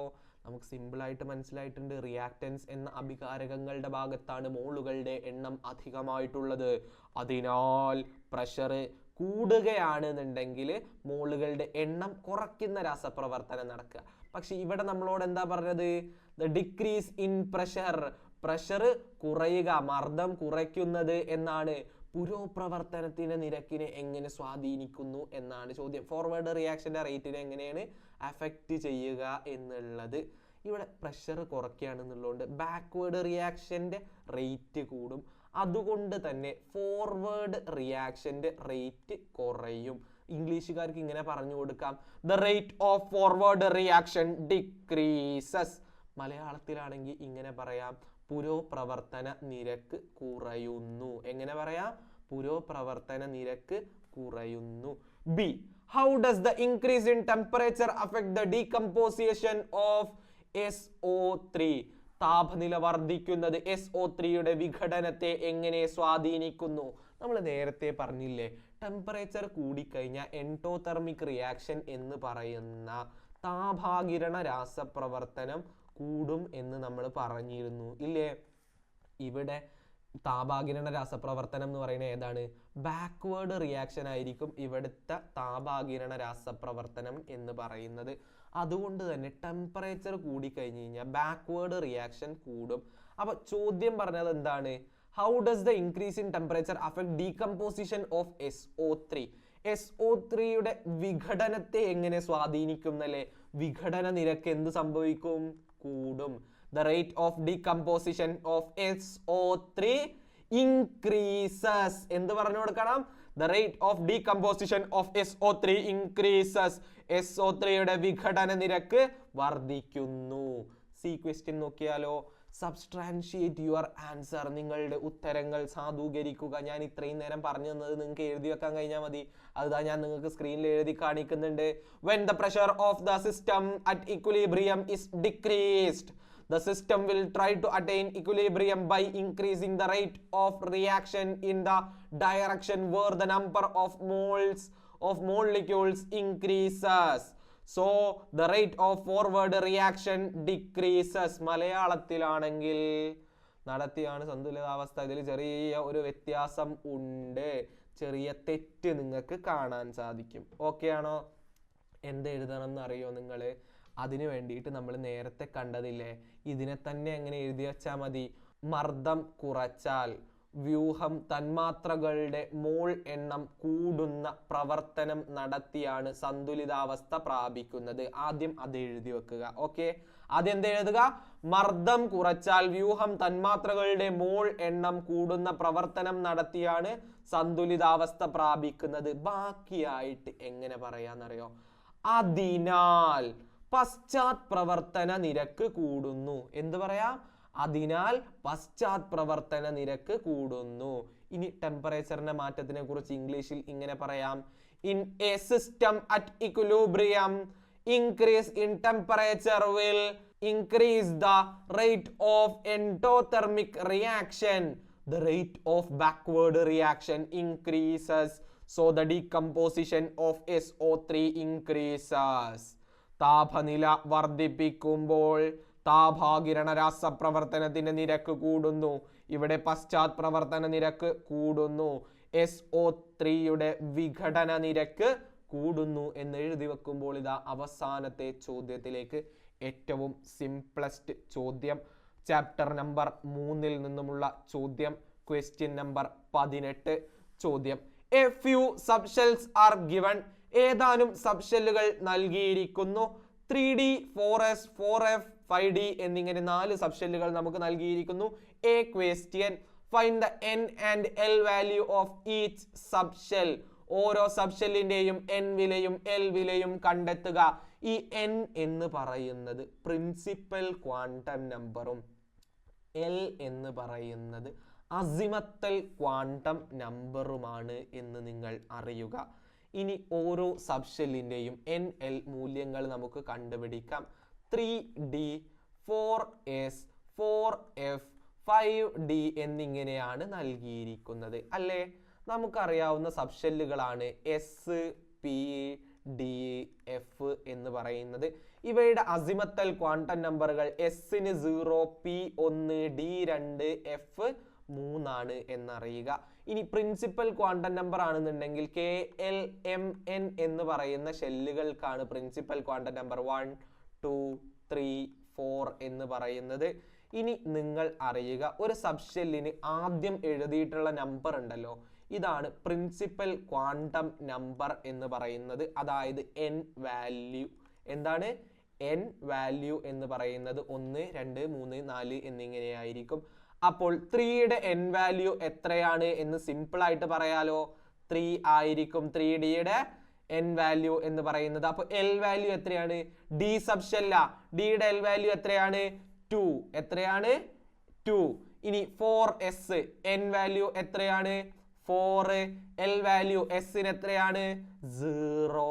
ഇനി 4F 4ന്റെ നിന്നും നമുക്ക് മനസ്സിലായി പ്രിൻസിപ്പൽ ക്വാണ്ടം നമ്പർ എന്ന എൻ വാല്യൂ എന്ന് പറയുന്നത് 4 ആണ്. എഫ് എന്ന് പറയുന്നതിന്റെ എൽ വാല്യൂ എത്രയാണ്? 3 ആണ്. അതുകൊണ്ട് 4Fന്റേത് N 4, L 3. ഇനി 5D കാണുന്നുണ്ട്, എൻ വാല്യൂ എത്രയാണ്? 5. ഡി ആണ് എന്നുള്ളത് കൊണ്ട് എൽ വാല്യൂ 2 എന്നും നമുക്ക് മനസ്സിലായിരിക്കുന്നു. A question ഖതം.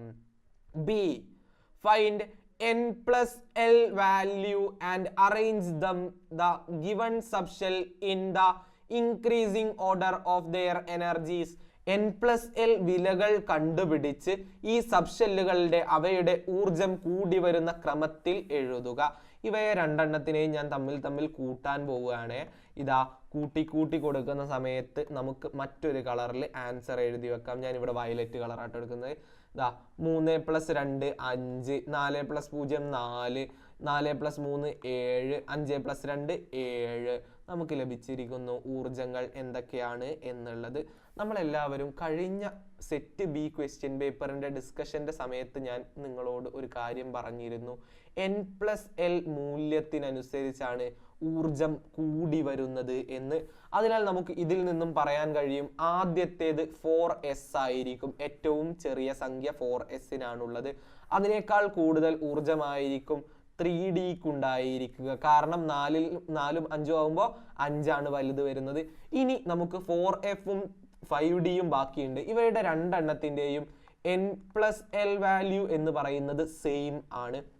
കഴിഞ്ഞ ദിവസം ഞാൻ നിങ്ങളോട് ഒരു കാര്യം പറഞ്ഞിരുന്നു.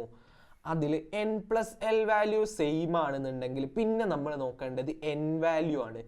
N വാല്യൂ ആർക്കാണോ കൂടുതലുള്ളത് അവർക്കായിരിക്കും കൂടുതൽ ഊർജം ഉണ്ടായിരിക്കുക. അപ്പോൾ 4f-നാണോ 5D-ക്കായിരിക്കും ഊർജം കൂടുതൽ ഉണ്ടാവുക? 5D-ക്കായിരിക്കും. അപ്പോൾ 3D-ക്ക് ശേഷം ആരാ വരിക? പിന്നെ 4f ആയിരിക്കും വരിക. അതിനുശേഷമേ ആര് വരുള്ളൂ? 5D വരികയുള്ളൂ. എന്നറിയുമ്പോൾ നമ്മളിതാ AB ക്വസ്റ്റ്യൻസ് തീർന്നിരിക്കുന്നു. ഇതോടുകൂടി 18 ചോദ്യങ്ങൾ ഇവിടെ അവസാനിക്കുന്നു. ഫൈനലി 1 മണിക്കൂർ 19 മിനിറ്റിൽ നമ്മൾ ഇതാ 18 ചോദ്യങ്ങൾ ഡിസ്കസ് ചെയ്ത് അവസാനിപ്പിച്ചിരിക്കുകയാണ്. സെറ്റ് ABC ക്വസ്റ്റ്യൻ പേപ്പറുകൾ ഇവിടെ അവസാനിക്കുന്നു. ഇതോട് കൂടിയിട്ട് കെമിസ്ട്രിയുടെ എല്ലാ CRT പുറത്തിറക്കിയിട്ടുള്ള ക്വസ്റ്റ്യൻ പേപ്പറുകളും നമ്മൾ ഇവിടെ ഡിസ്കസ് ചെയ്ത് കഴിഞ്ഞിരിക്കുന്നു. എല്ലാവർക്കും കോൺസെപ്റ്റും കാര്യങ്ങളും ഒക്കെ ക്ലിയർ ആണ് എന്ന് വിശ്വസിച്ചുകൊണ്ട് ഈ എപ്പിസോഡ് ഇവിടെ വൈൻഡപ്പ് ചെയ്യുന്നതായിട്ട് അറിയിക്കുന്നു. അപ്പോൾ ഇനി അടുത്തൊരു വീഡിയോയുമായിട്ട് നമുക്ക് വീണ്ടും കാണാം. അതിനു മുൻപ് നിങ്ങളെ ഒരു കാര്യം ഓർമ്മിപ്പിക്കാനുള്ളത് 2026-27 അധ്യയന വർഷത്തേക്കുള്ള 8, 9, 10 ക്ലാസ്സുകളിൽ പഠിക്കുന്ന EMA വിദ്യാർത്ഥികൾക്ക് വേണ്ടിയിട്ടുള്ള ഓർബിറ്റ് വിന്നേഴ്സിലെ ട്യൂഷൻ പ്രോഗ്രാമിനെ കുറിച്ചാണ്. അഡ്മിഷൻ തുടർന്നുകൊണ്ടേയിരിക്കുന്നുണ്ട്. താല്പര്യമുള്ള വിദ്യാർത്ഥികൾ ഉടൻ തന്നെ അഡ്മിഷൻ എടുക്കാൻ വേണ്ടിയിട്ട് താഴെ നൽകിയിട്ടുള്ള ഡീറ്റെയിൽസിൽ കോൺടാക്ട് ചെയ്യേണ്ടതാണ്.